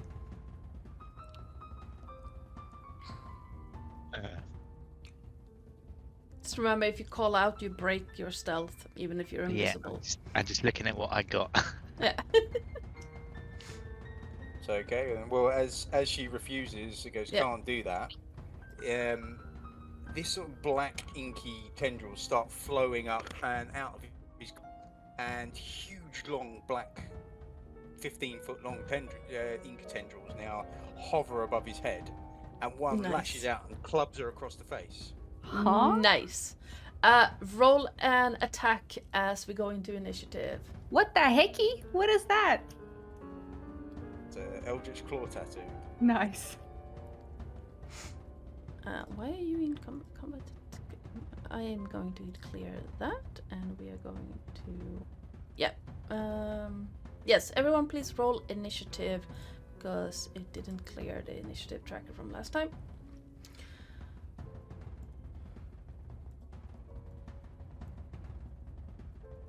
Oh, Ooh, God, I natural rolled 20. a 2. Oh, dear. No. And you... And I'm going to do this real quick. And +0 to that one. So we're gonna do that. And yep. So she gets a 15. And where are you? Where are you? Where are you? There you are. You have a 2.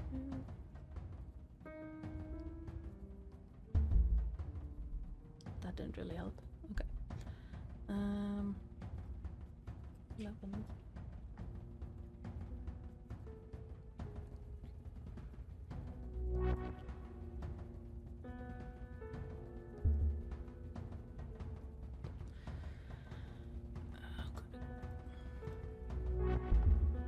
Okay. So, and last but not least, we have this one.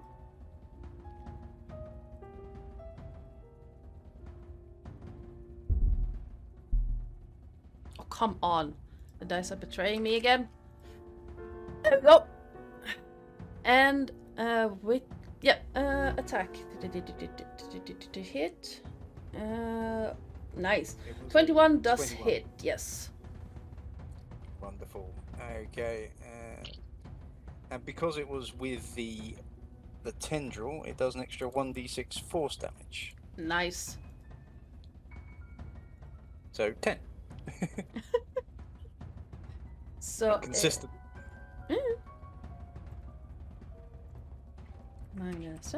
there we go. And with that, Brambles, you're up. Okay, seeing that below have gone into action, I'm gonna run up to this one and try and attack her. Sure thing. Advantage because I'm invisible for now. Yes.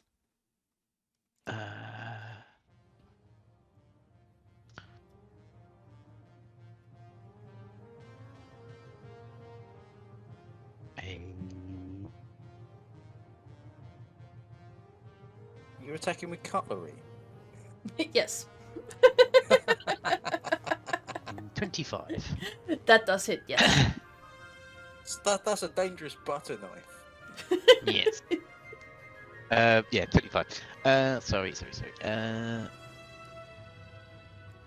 I'm gonna spend a key point to do extra damage as well, so I can get the. So it's 9 9 damage. bludgeoning plus Mhm. 1d6 plus 5. an additional 6 points of necrotic damage. Oof. I'm going to check something real quick. And she Yep. I'm going to attack again. Okay.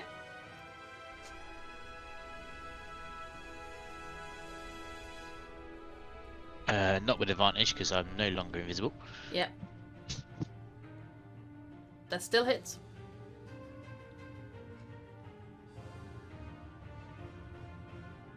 For 11 points of bludgeoning damage.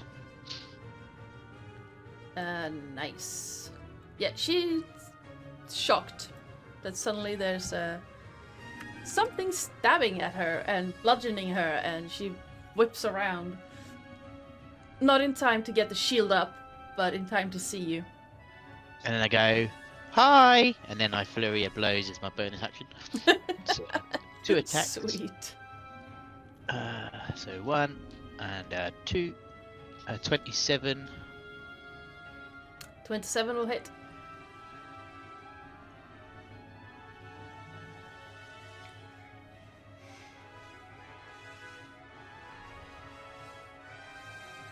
And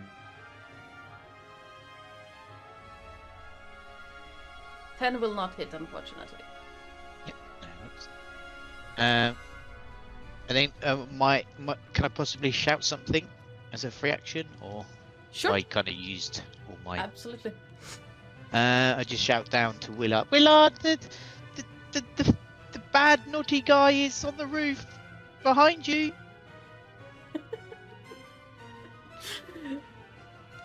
Nice. Do you want to Can move I- anywhere? No, I'm not going to move because it invoke a Can I add on something that I attack of missed off? opportunity. Sure.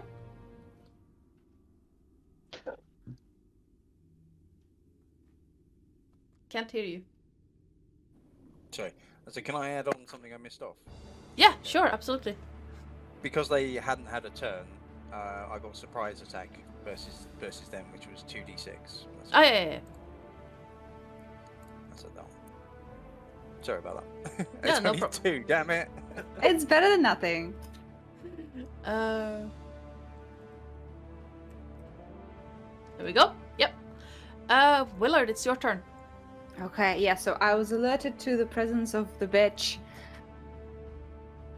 On the roof, yes. on the roof, yes. Necromancer. Mm-hmm. Probably smart, right? Yes. Shit. I have 1 damage dealing spell. But okay, this guy is not my concern. My concern is getting the boss. So I'll leave the necromancer for now. Oh, actually no. Was he bloodied last time? Not the necromancer, I think. He was stunned by you. Yeah, we didn't do much to him. Yeah, he got Okay. some damage from being choked out, but not a lot. Okay. You Okay. killed the guy who got bloodied. Okay. Well, one of them. How did that happen? Yeah, I'll leave the necromancer to deal with later. My priority is Alicia Keys. So I'm gonna do 2 things. First of all, I'm gonna give my bardic inspiration to Keys. I'm gonna Okay. shout like, "Get out of the way, boss!" Just if they want to do anything. Mhm. And then Willard will start playing on the trombone, and one of the ratty old couches next to the group starts vibrating and animates to life and rams into the lady holding Keys. Nice. Absolutely. What do I need to do for that? You nothing. Okay. I love activated my trap card. Animated performance. Dancing item. I love that. So I'm gonna try and hit. Yeah. With a melee attack. I don't think there's a couch token though. That's fine. That's fine. Yeah. I don't suppose it has advantage, right? Oh, it doesn't fucking matter. It's 18 plus 9. It's That fucking hits. Absolutely hit. Sweet.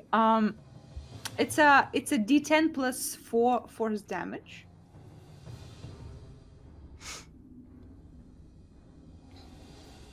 It's 14 damage. Nice. Yeah, she's shocked that suddenly a couch Of rams course. into her and just. Okay. For a moment, she loses the grip on Keys. 14, you said? 14 force damage? Yes. Yeah, there we go. And couch is like menacingly moving in front of her. Let me see if we can break out.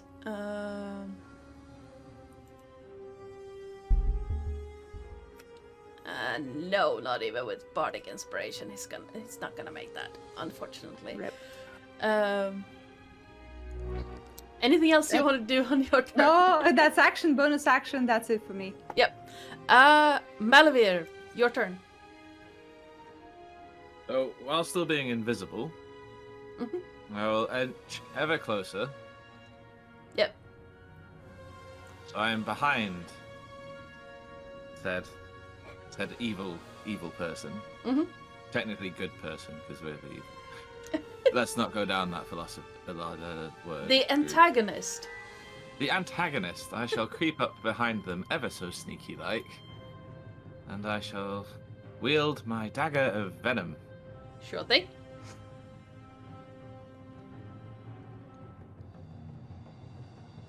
Yep, that hits. Is that with advantage or not? You would have Just- advantage, yes, because you're invisible. Okay, I'm glad 24 hit. Yep.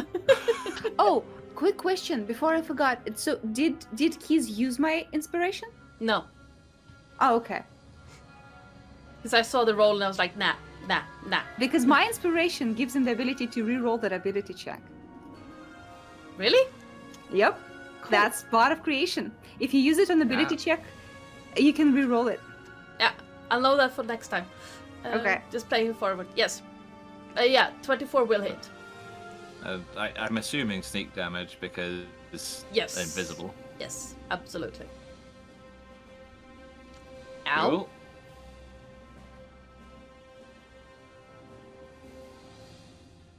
And 2d10.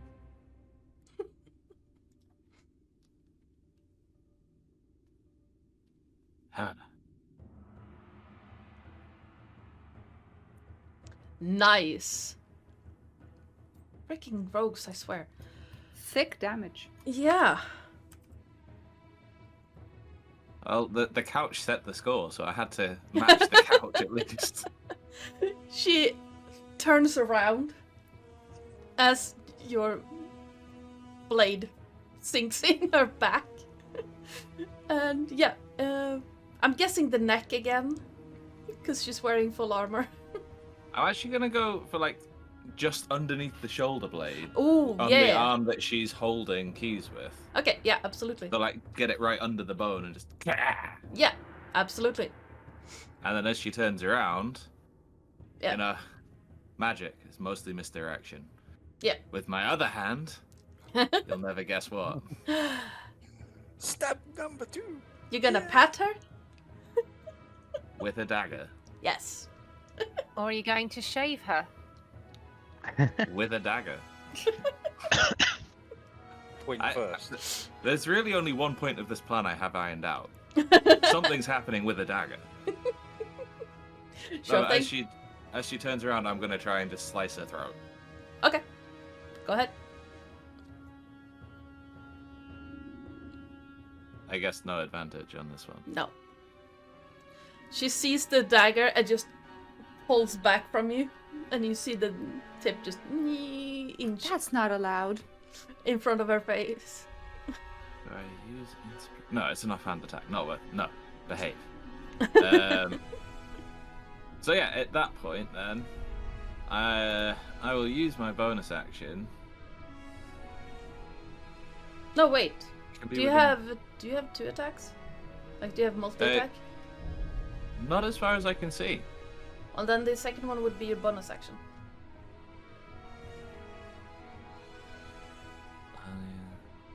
So you have movement left. Oh no, because yeah, 2 weapon fighting is. I have movement left. Okay. I'll just stand there and be like, and what? Ooh, Mallory got a hero point. Oh.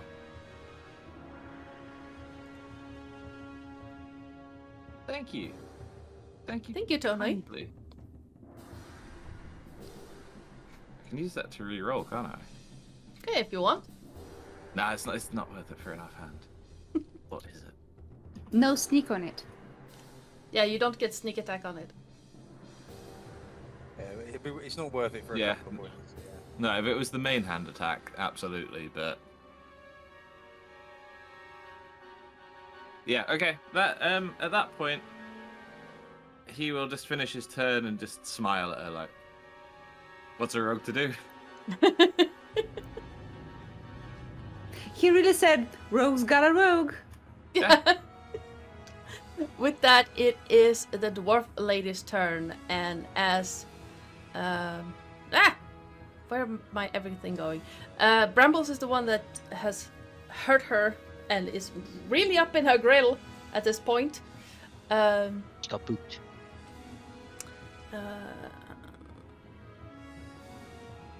She is going to bring out her mace and just basically point it at Brambles. And I need you to make a wisdom saving throw. Uh-oh. Oh no. Joke's on you, I'm a monk. Not with that roll. The hubris. She just grits out a filthy demon as radiant light blooms. Oh, calm the blooms from the mace, and you take 6 radiant damage because I can't roll for shit. And you are blinded until the start of this dwarf's next turn. Me eyes. I can't see. Nothing. And yeah, she is then gonna put the shield in between her and you, so you can't just guess where she is. Next up, we're gonna do this little boys. There we go. And we are going to do a like a so, like a so, and then 1, 2, 3, roll.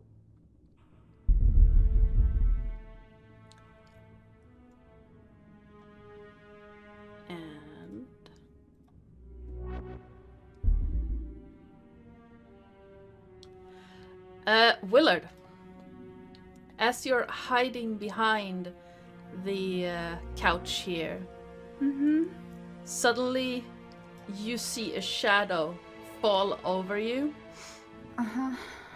Does a 22 hit? Yeah. I had I'm to a bard. add. I'm a bard in little hat.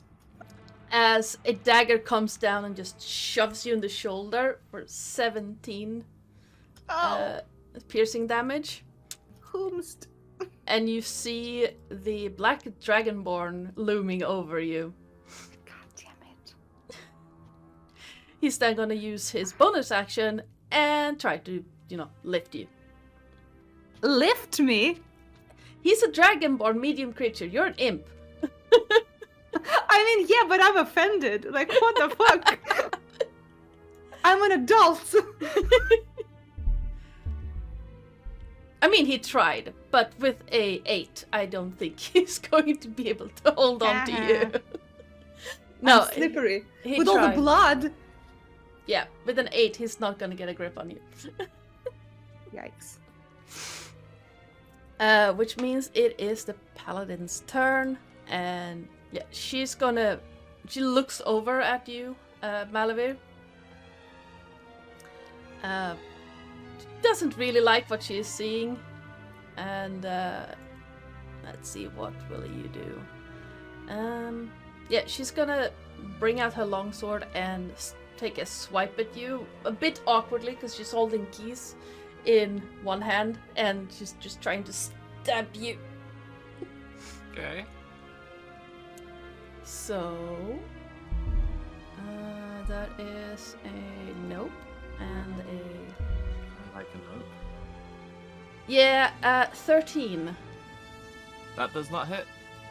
I figured as much. She's gonna try again though. Yeah, no. 8. I'm going to assume does not hit. No. Even before I stole, permanently borrowed the other armor, it would not have hit. Yeah.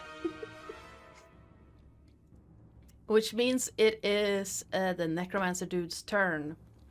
And he is going to look at Johnny and do basically the same thing he tried to do to Malavir. He's lifting a hand, and from his fingers you see this black orb just shoot out towards Johnny. And 14. Nope, that doesn't hit. Nice. Here we go. Let's see. And he looks over his shoulder and sort of leans forward and as he sees it at the last minute. Yeah. Looking over, you see him lift his other hand, and that same kind of black smoke is shooting out from the other hand. For a 26 to hit. Well, that one does, yeah.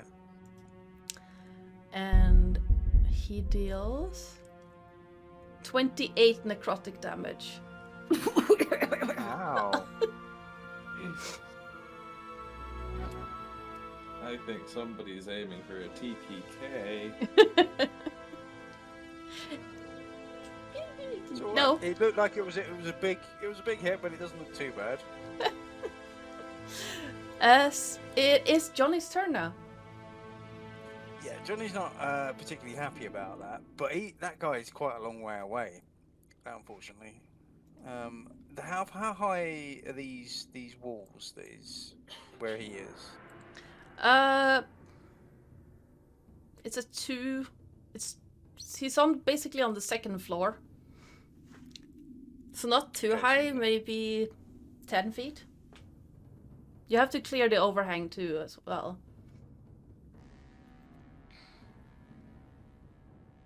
Yeah, I think let's have a look. I've got 40 foot movement, so Oh yeah, you can That's all right. clear that then. I can get there. That's easy. And I've got a 15 foot 15 foot range on the on my melee. So halfway up the wall, the tendrils. Johnny runs over, starts to climb up. Yep. And as he gets a few feet up the wall, the tendrils lean over the top and just start bashing him in the head. Nice. Yep. So the first, the guy, has he got any weapons or anything in his hands? No. It doesn't No, look like okay. it. All right, no worries. In which case, first of all, you're going to start things off. He gets punched. That hits. Okay, let's do the damage on that there, and because it's with the tendrils, it's an extra 1d6. Mhm. Let's do that. There we go. That's a good hit. 16. Yep. I'm also on that just going to use a Kai point and stun him. So it's a DC 12. DC 12 because I'm not very wisdomous. Wisdomous. Yeah. Yep. So DC 12 con save. Yes. Oh, come. Yeah, he's stunned. That was a 9. Nice. These Nice. dice are betraying me. You say it like you don't want us to live. I want you to live. They don't. Okay, and then he gets a second punch. Yep. Wallop. Yeah, that so hits. close.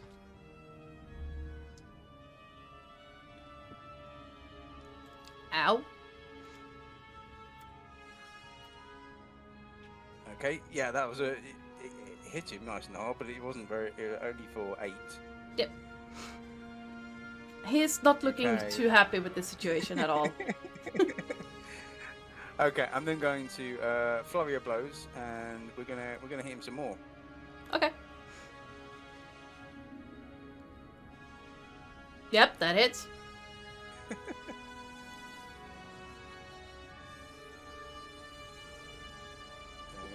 For 9. Yep. The first punch, though, tries to, or the third punch Mhm. tries to push him to the ground. Okay. You're going to push him prone, which is a DC 12 dex save, but he's stunned. Yeah. So I don't think he can make their dex saves. No, he automatically fails. So yeah, he gets Nice. that third punch just pushes him to the ground, and the last one, fourth punch. You're just curb stomping the poor lad. Jesus. He threw a weird thing at me. That hits.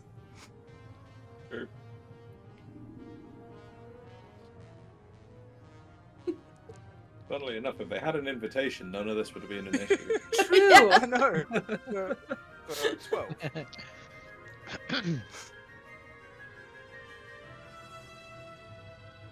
Yeah, he's now on the ground, bleeding from like his nose, and part from his ears, and yeah, he's bloodied at this point.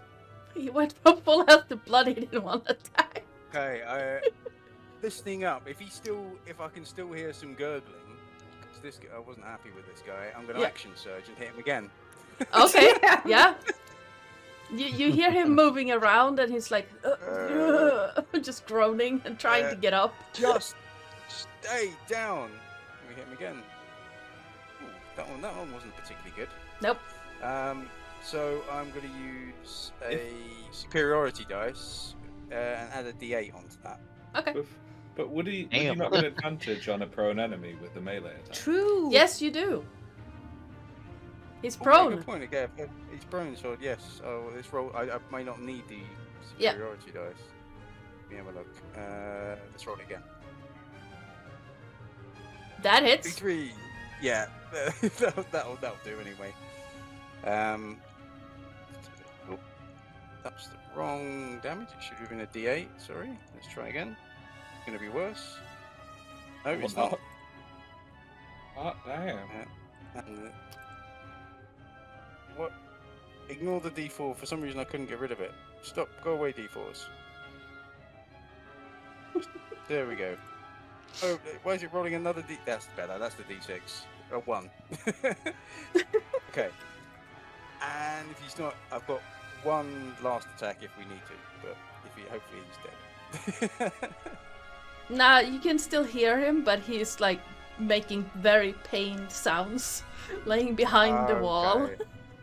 Okay, then I'll use the last one. Why not? I'm all out. Yeah, that hits.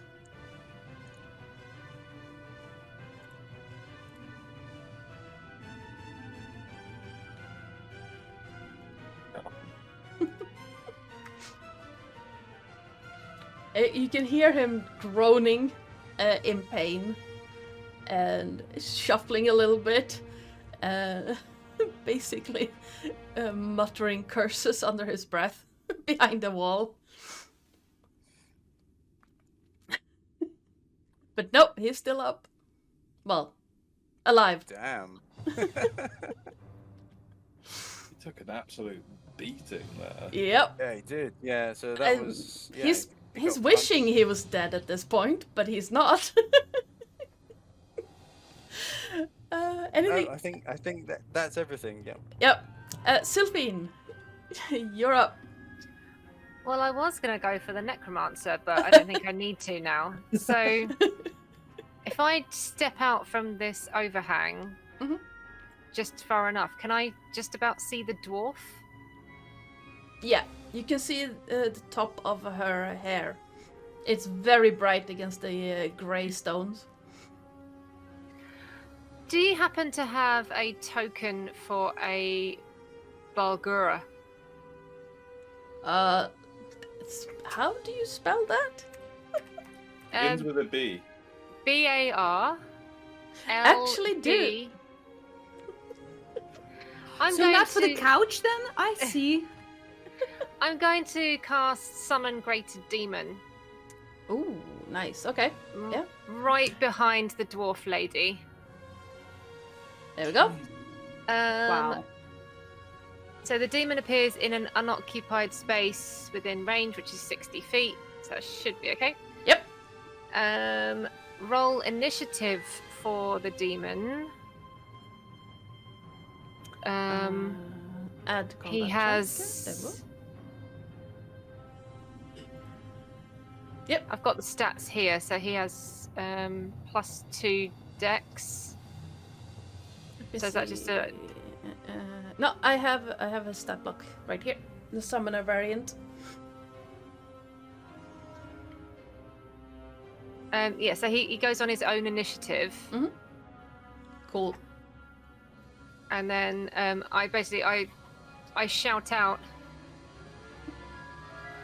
Daddy Prince Grast, please send a Bargula to fight these foul creatures. And as soon as it's summoned, I go, kill that dwarf bitch.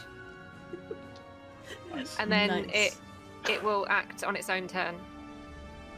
Nice. Are you able to roll that for me? Because I don't know if I can. Yep. It's rolled and done. Oh, lovely. I just right click it and then click add to combat tracker and it rolls Okay. initiative. Oh yeah, I see it. 13. Yeah. Yeah. Sweet.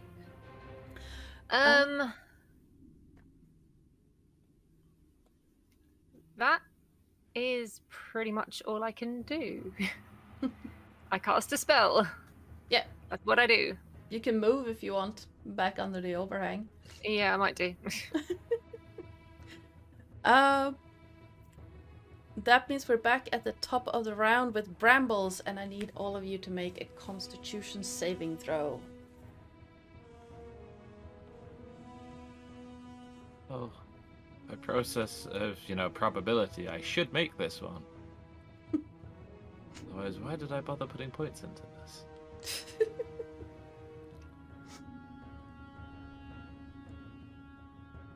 What did you say about probability just now? It's all a load of bullshit. Yeah. Physics Yeah. sucks.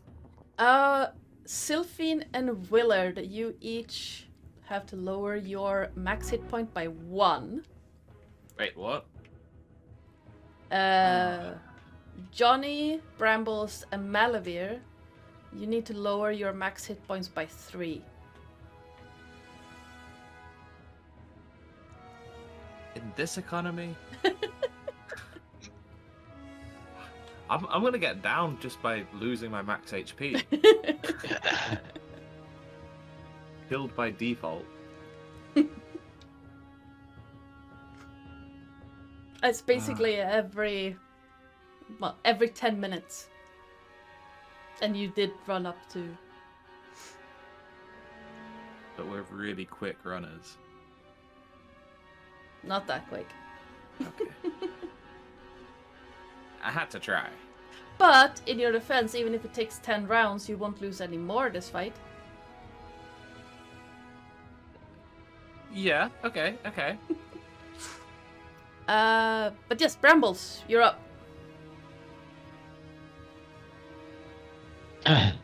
Just checking my mic works. There we go. It does work. Thank God.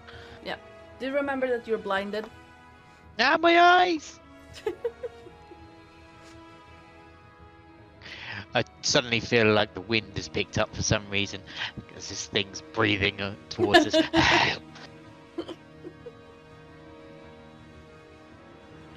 Yeah. I'm just gonna try and punch her. I assume a disadvantage because Yes. Yes, with disadvantage. I did. Fine enough anyway. Yeah, that hits.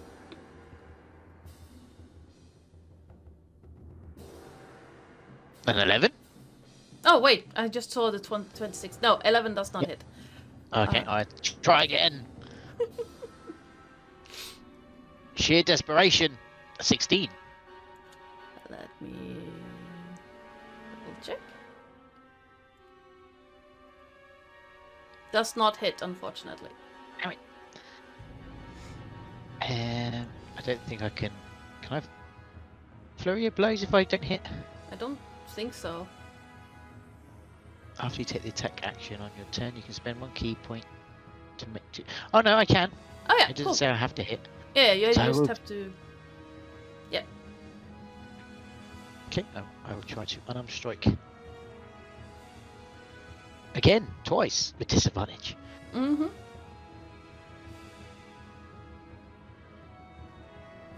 Oh, this Nope. is painful.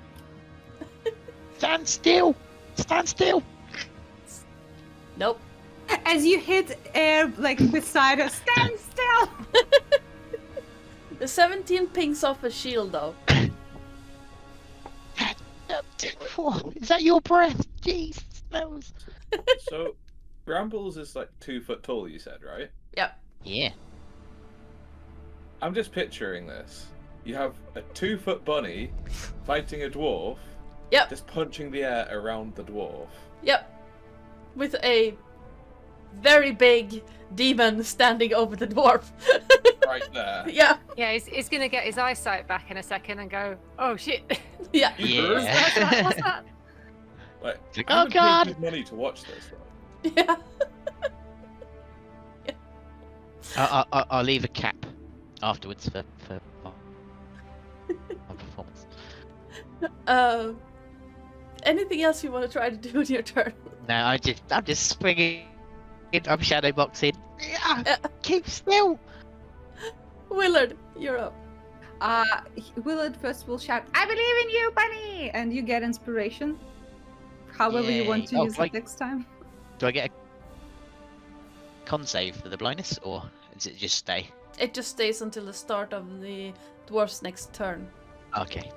But you do have bardic inspiration. Thank you. You're welcome. And so this bitch right in front of me is a rogue. Yep. But I don't think they will be able to sneak attack me right now. No. So I'm gonna take my chances and I will leave their range. Okay. Let me see. And we're gonna do a so and a so and a so.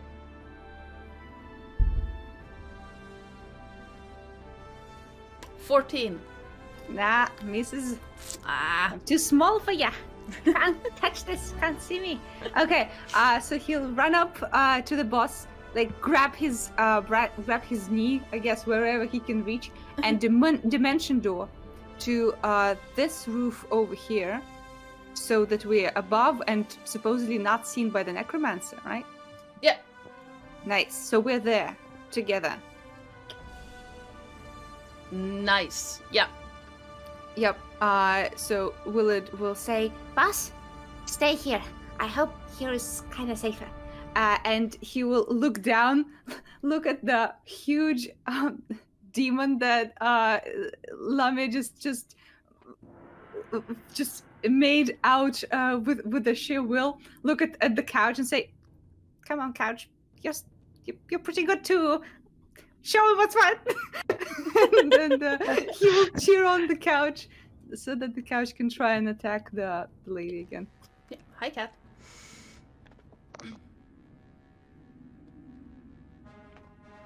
Oh, the couch hits. Yeah, the couch hit. Yeah, cat, please don't. Cat times. The best Okay. times. Oh, that's a wrong dice. I'm so sorry. It should be a D10. Hi. Come on. So that's 9 force damage. Nice. And that's my turn. I hit with the couch. I dimension door, gave inspiration. That's all I can do. Nice. Yeah, she's not looking too happy with that at all. The couch just knocked her into her again. Malavir. Do I get flanking from the couch? It's Um, being involved. I'm gonna say yes because that's funny. Couch buddy, let's go. Okay, and how's she looking for health? Not great? Or not so bad? She looks Or a will we see bit how the banged damage up. goes? She looks a little bit bloodied. Okay. Okay. So a bit banged up. So. Well, if it ain't broke, don't fix it. Turn the first. Yep. What is he gonna do? Do I get sneak? I mean, you're Is she- flanking, so Yeah. Yeah. Alright, cool. Because she's looking at the couch that just, broke her knee, basically. yeah. Alright, cool. So, first off, I'm going to use my inspiration to not roll in that one. No, you have advantage. Oh, yeah, true. I'm going to use my advantage to. I'm going to use my inspiration to not roll a 2. Baby No, steps. I won't use inspiration. I will use my hero point first. Sounds good. So, does that count for both rolls or one roll? You can completely re-roll it. Yeah, I'm feeling better about this. Tony, thank you for the extra roll. Yep, that will hit. Okay. So now we go through the fun process of world ending. Okay. Nat 1, love that. And 2d10. Oh, not malware scan. 2d10.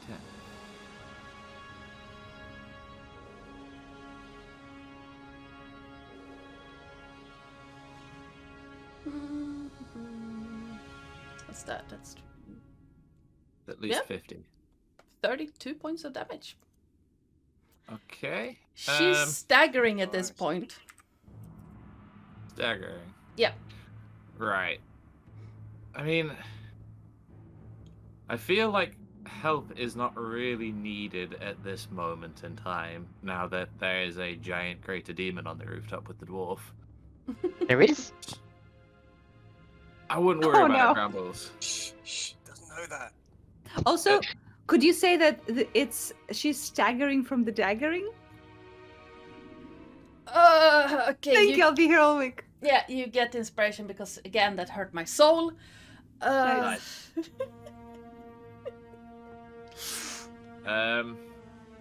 Alright, so offhand.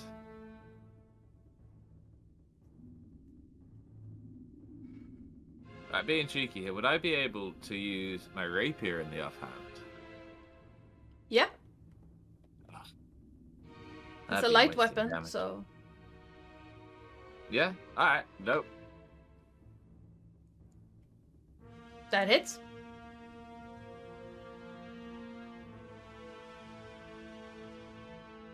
And can I add any other? Nah, I think that's pretty much me for damage there. So yeah, No. at this point in time. Yeah, you still have advantage because you're flanking with the couch. Ah yes. My couch 13 won't hit though because you're not using modifiers.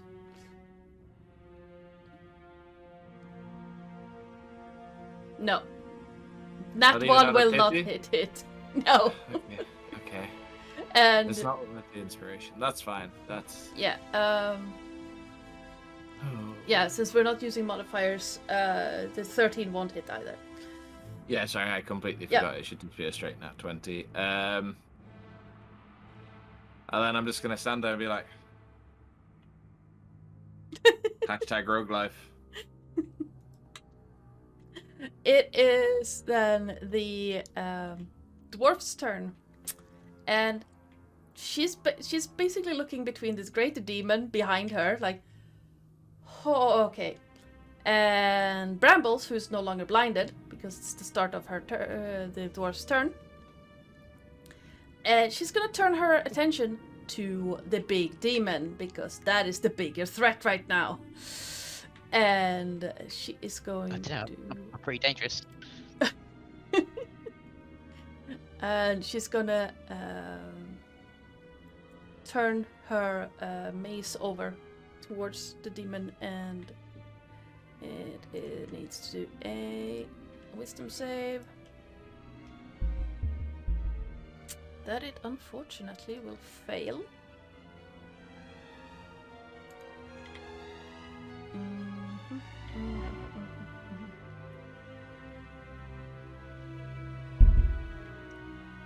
So, Brambles, you get your sight back just in time to see radiant damage envelop this fiend. And let me double check something.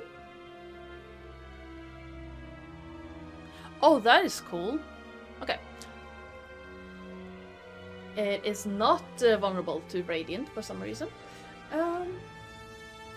And yeah, radiant damage blooms from the mace onto this fiend, and causes a bunch of radiant damage.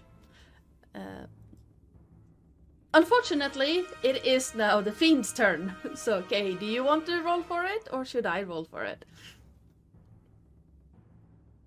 You're muted.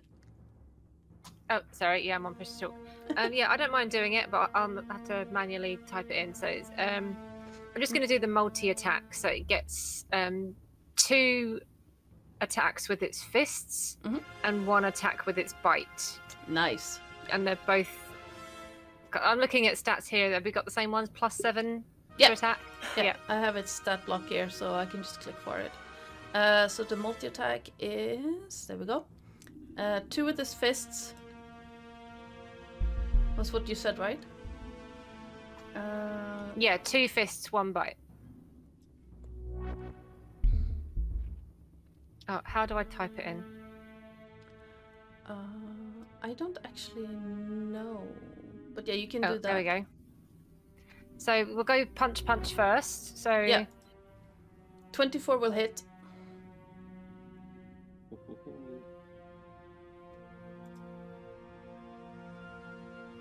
A very punchy team. Yep.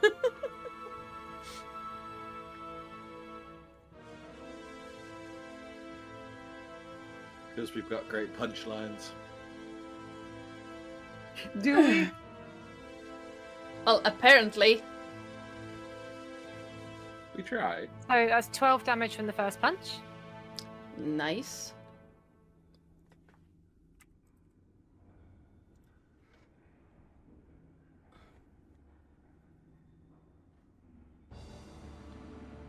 Unfortunately, the second one won't hit. Okay, no worries. And then for the bite...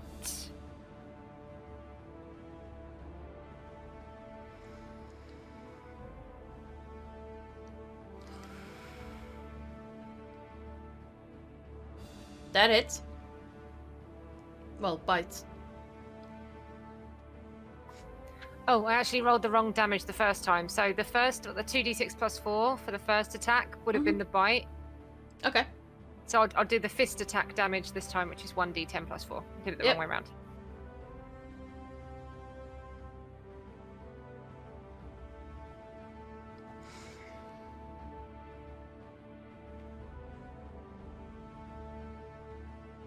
And 11. Yeah, she's not looking very happy about any of this. Good. And he's going to stay there unless I command him to do something different. So that's it. Yeah, she is looking rather rough right now. Not having the greatest of times. And anything else you want? Yeah, he's gonna stay there. So it is the Dragonborn Rogue's turn. Turning around. Yeah, and I realise I've been left alone with him, so yeah. Shit. He's gonna turn around, look for a target basically, and see Sylphine and like tilts his head a little bit, give you a once over, before he runs over with daggers in hand, and is going to try and stab you because he got inspired from seeing Malavir. Where are we? We are there. You are. So he is going to roll a such.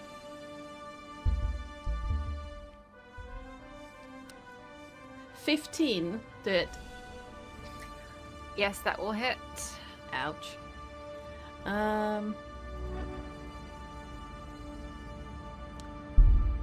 For 10 piercing damage, because I can't roll for shit.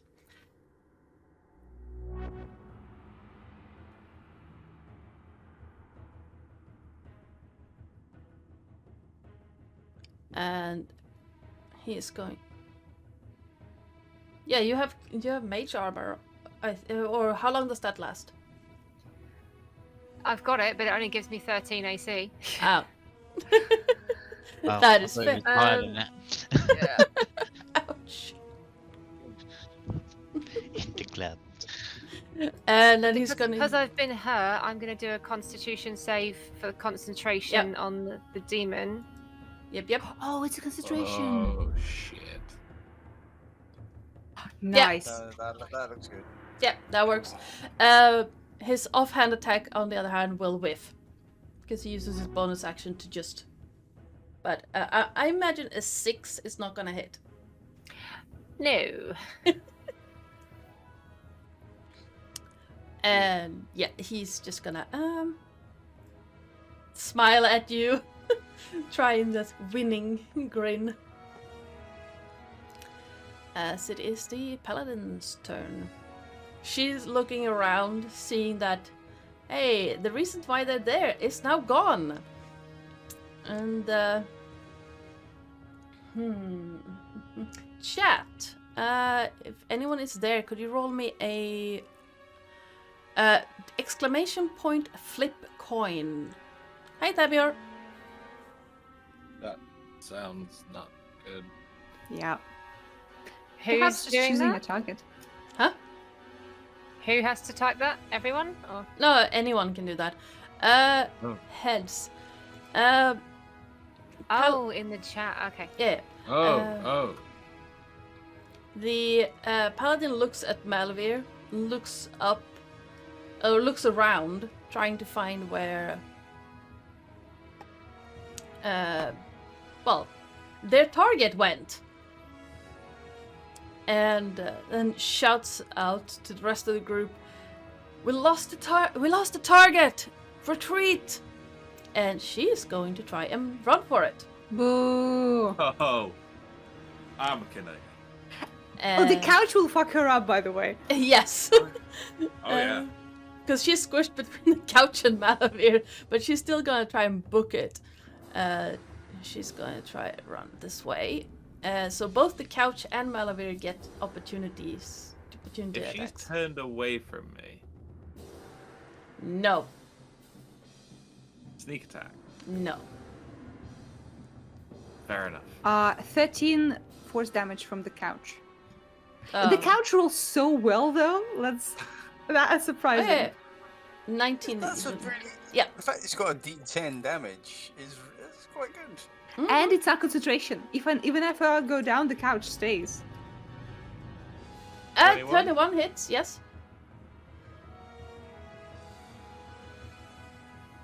And then Hamina.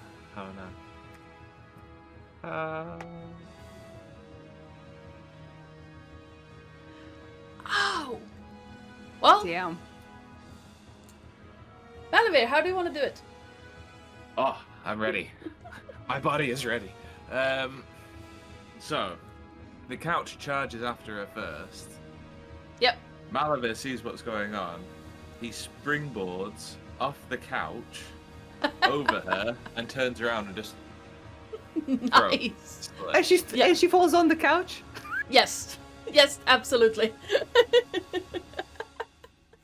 So now there's a dead paladin on the couch. Does that add extra damage because it's more weight hitting the next person? It adds psychic damage because they see their friend lying there, bloody and It's breathless. being shaken up as the couch Yeah. charges them. Like, It's a little awkward, yeah. Yeah. You whisper in their It's an ear, action just bonus what? instead. Just shh, shh, shh, shh. Lay him on the couch. Shh. He's just sleeping. It's okay. catch the body as she falls. It's like, Have a rest. Having heard Turn that. around to the next one and go, "You're next on the couch." Sorry, I just remembered a thing about the demon. At the end of its Yeah. go, it needs to make a charisma save. the, 'Cause if the it- dwarf? The demon, the Bargula, Okay. Balgura Okay. even.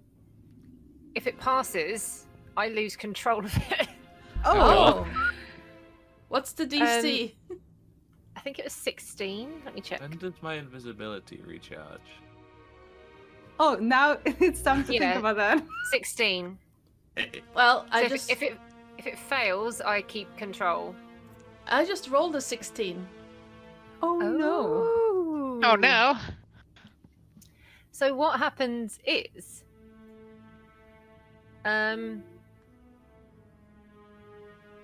on a successful save, your control of the demon ends for the rest of the duration, which is up to 1 hour unless I break concentration. Yeah. It spends its turns pursuing and attacking the nearest non-demons. We're super And- demonic. Well, all of you are technically demons, so To the best of its ability. If I stop concentration, or if concentration is broken, it still takes 1d6 rounds before it actually disappears. well, technically all of you are demons. Even the Harangon, This it is- just looks like a Harangon. It's just going to start nomming on things that aren't, and then decide Yeah. what it's going to do after that. isn't it? Please don't tell me it's going after the couch. Not the couch. Well, that's technically a construct. So it's not a person. But there is a very delectable looking dwarf in front of it. Yes, the door. Nom, nom, nom, nom. Well, because technically the Harangon is a demon. Technically. Phew. But yes, having heard the call for retreat, the necromancer stands up just in time to see the paladin die. He's stunned as well until the end of my turn. Yeah. Or to the end of his turn. sorry. Oh yeah, he can't move. Never mind. Poor lads. So yeah, it's Johnny's turn. He just hears well. the paladin dying and can't do anything about it. Okay, well, I know the guy is still he's slowly breathing. Yeah. So I'm going to send one of the tendrils up to crack his skull. Okay. Yep. Let's see if we. Yep. That hits. Okay. This damage and this damage. So it leans up over the top and just clubs him down for 12. You hear this awful crunching sound as bone mingle with brain matter as the necromancer dies. It caught him at an odd angle and just twisted his neck as he was Yeah. on the floor. Are Yeah. we the baddies? I think so, yeah. The tendril then pulls back down and Johnny turns around. Yeah. And I can see we've got this guy over here. Yeah, Yeah. got plenty of room. Right, you. You're next on the couch. So he's 25 feet away, so I can probably move. Well, Yeah, you can drop down and move over there. That's no problems. yeah, so I've got plenty of range, so I'm going to stand about here. Yeah.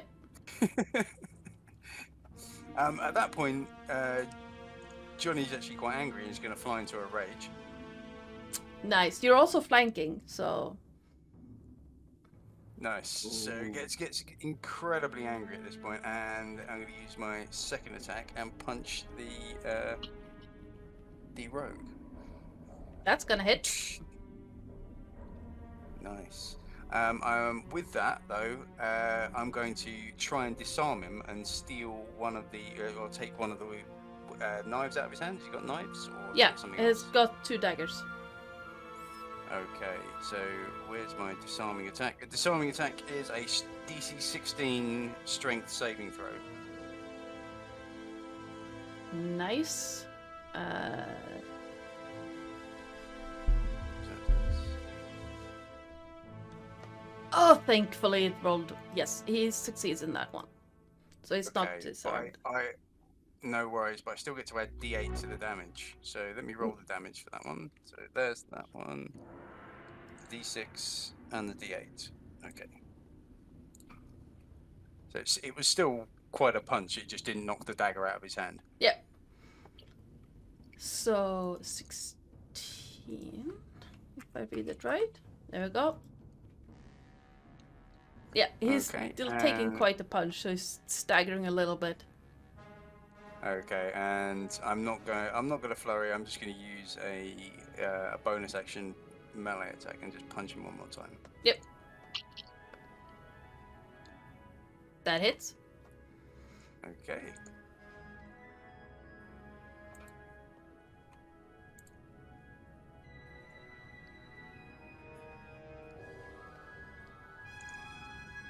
Okay, 12. Yeah, he's not having a great day. You can see that the last punch made him cough up blood as he's now bloodied. Anything else you want to do on your turn? No, I haven't got the high points to keep spending them. So yeah, that's it. No, Yep. I'm good. Sylphine, you're up. Okay, I am a Fey-touched creature. I have feet, which gives me a free casting of Misty Step. So I'm getting away from that guy. Yep. Which, let's go in between the braziers. Misty Step is only a bonus action. Mhm. So with my action, this Dragonborn rogue is gonna get Eldritch blasted. Nice.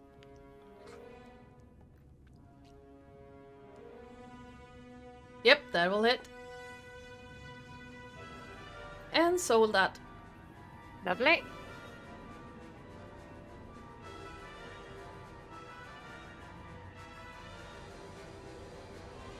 Oof. Total of 18. Nice.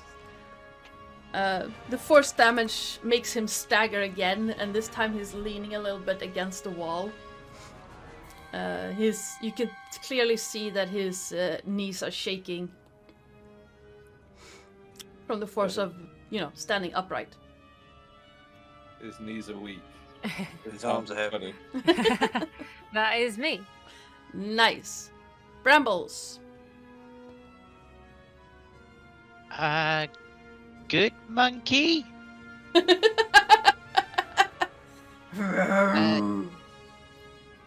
Toy. Needs a mint and a Sam.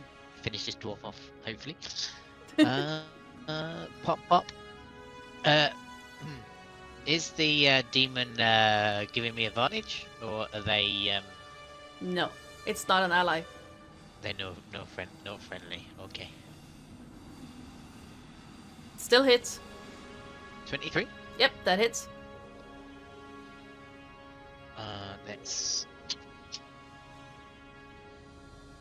I can spend another key point for 1d.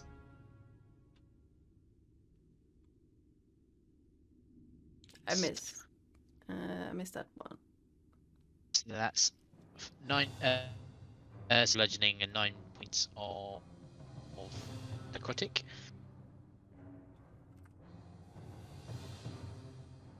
Yep. And I'm going to punch again. Are they looking really hurt? Yeah, Yeah. 28 that hits. for another 7 points of bludgeoning.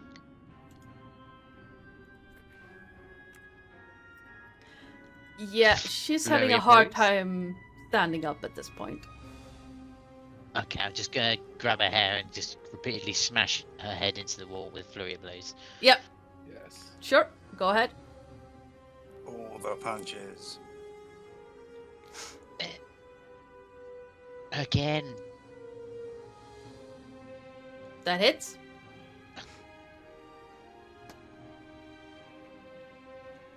The 10. One more. Oh, not so good. 12. Yeah, no. She managed to shake loose. You end up with a bunch of her hairs in your hand. She's not looking well, though. Her face is all messed up, and her head is like she's bleeding profusely at this point. God damn it. Yeah, that's all I got. That's all the punches I can muster. Willard. All right. So the dwarf lady doesn't look too bad for now. Oh, she's bleeding a lot. She's very, very. Oh, she's being a and what about the assassin? You can't really see him from your angle, but what I can move a little bit. yeah, if you move a little bit, you can see that he's not having a great day. Okay.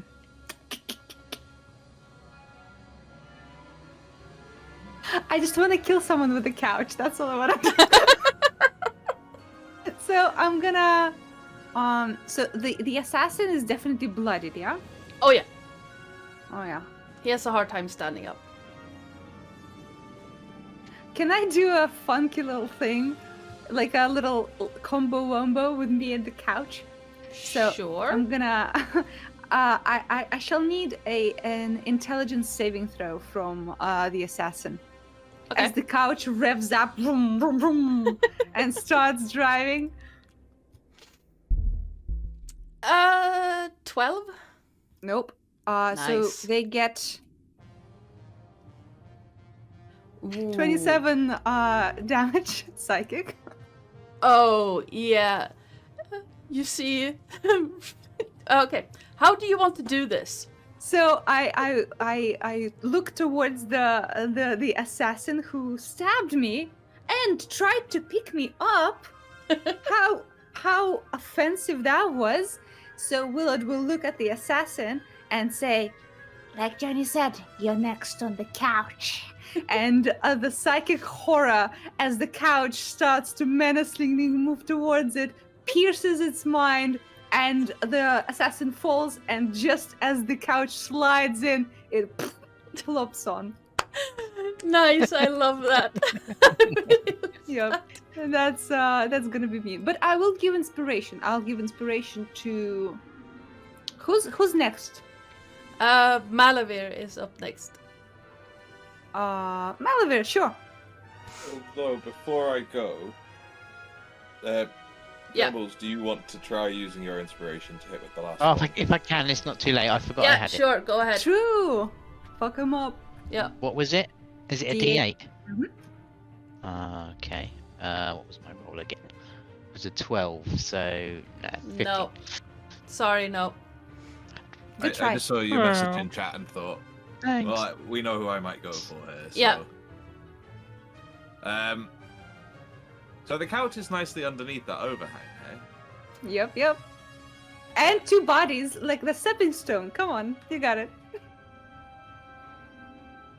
How far away is that overhang? It's about 8 foot up. So with the couch with a couple of bodies on it, Yeah, you can could make probably step. Yep. Nice little ladder of murdered Uh, people. I shall sneakily hop up the couch, hop onto the overhang, and, well, you know the rest. Doing an Assassin's Creed like shank. She's very beaten up, right? Oh yeah, she's barely standing. So the idea is both hands come around at the same time, stab, like grapple with the Yeah. daggers, and basically flip her backwards over onto the couch. Yep. Roll attack. We're so I- conscientious. We're not even littering. Yeah. I'm just thinking it's easier to loot. Just from one convenient pile. Yeah. Yep. Just In fact, you work can use the couch to walk the loot away. Yeah, we can drive it away with us. Yeah. ride the loot home. I like it. I like it. Yep. I'm imagining it like luggage now with hundreds of legs. That hits. Best. If we combined the couch with the piano, I mean, it does That's stay for an basically hour. We can ride it home. So I fully intend to ride the couch home.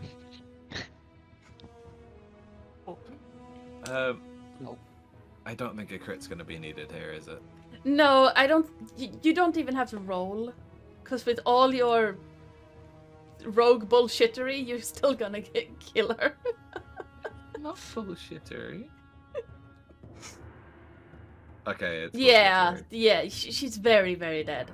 Very dead. So as I say, You nearly You know. stabbed yourself. That's how dead she is. Through her. Is the necromancer still alive, or No, he no? He died. Okay. he Punched into a smear on the rooftop. yeah, he kind of lost his head. You know, in the heat of the battle. I'm still kind of concerned about the greater demon. I know you said we're technically demons, but dwarf lady goes down onto the couch. I Yep. stab, pick, gently I've- dispose very forcefully. If that's all of the enemies deaded, Mhm. then I will drop concentration. Although he does stick around for.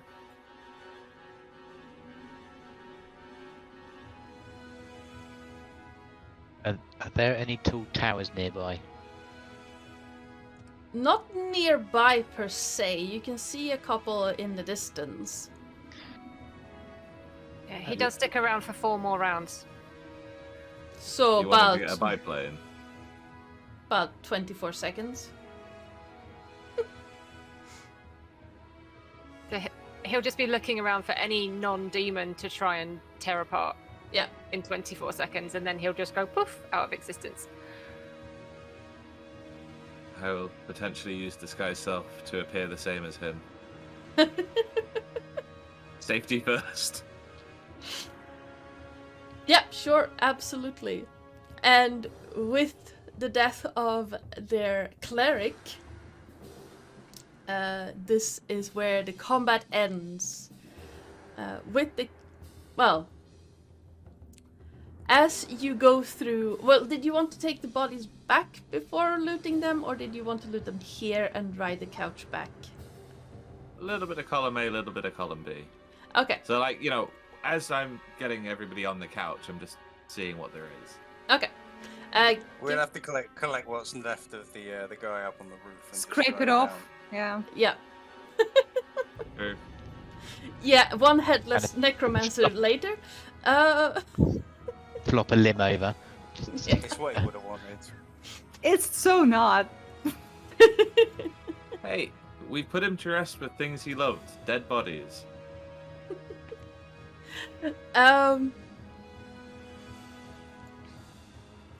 As you go through the rest of the bodies, you manage to find one amulet of the plains, one atlas of endless horizons, and one tan bag of tricks Nice. that unfortunately no one had the chance to use. And Just reach in and just pull out animals. Yeah. yeah, 3 of them you can summon each day, and they reset at dawn. I love bag of tricks. And as you victoriously ride this couch back to the club and back to safety, you feel your energy returning, your hit points maximum restored, even though you still have taken a bunch of damage. And that is where we're gonna end this session.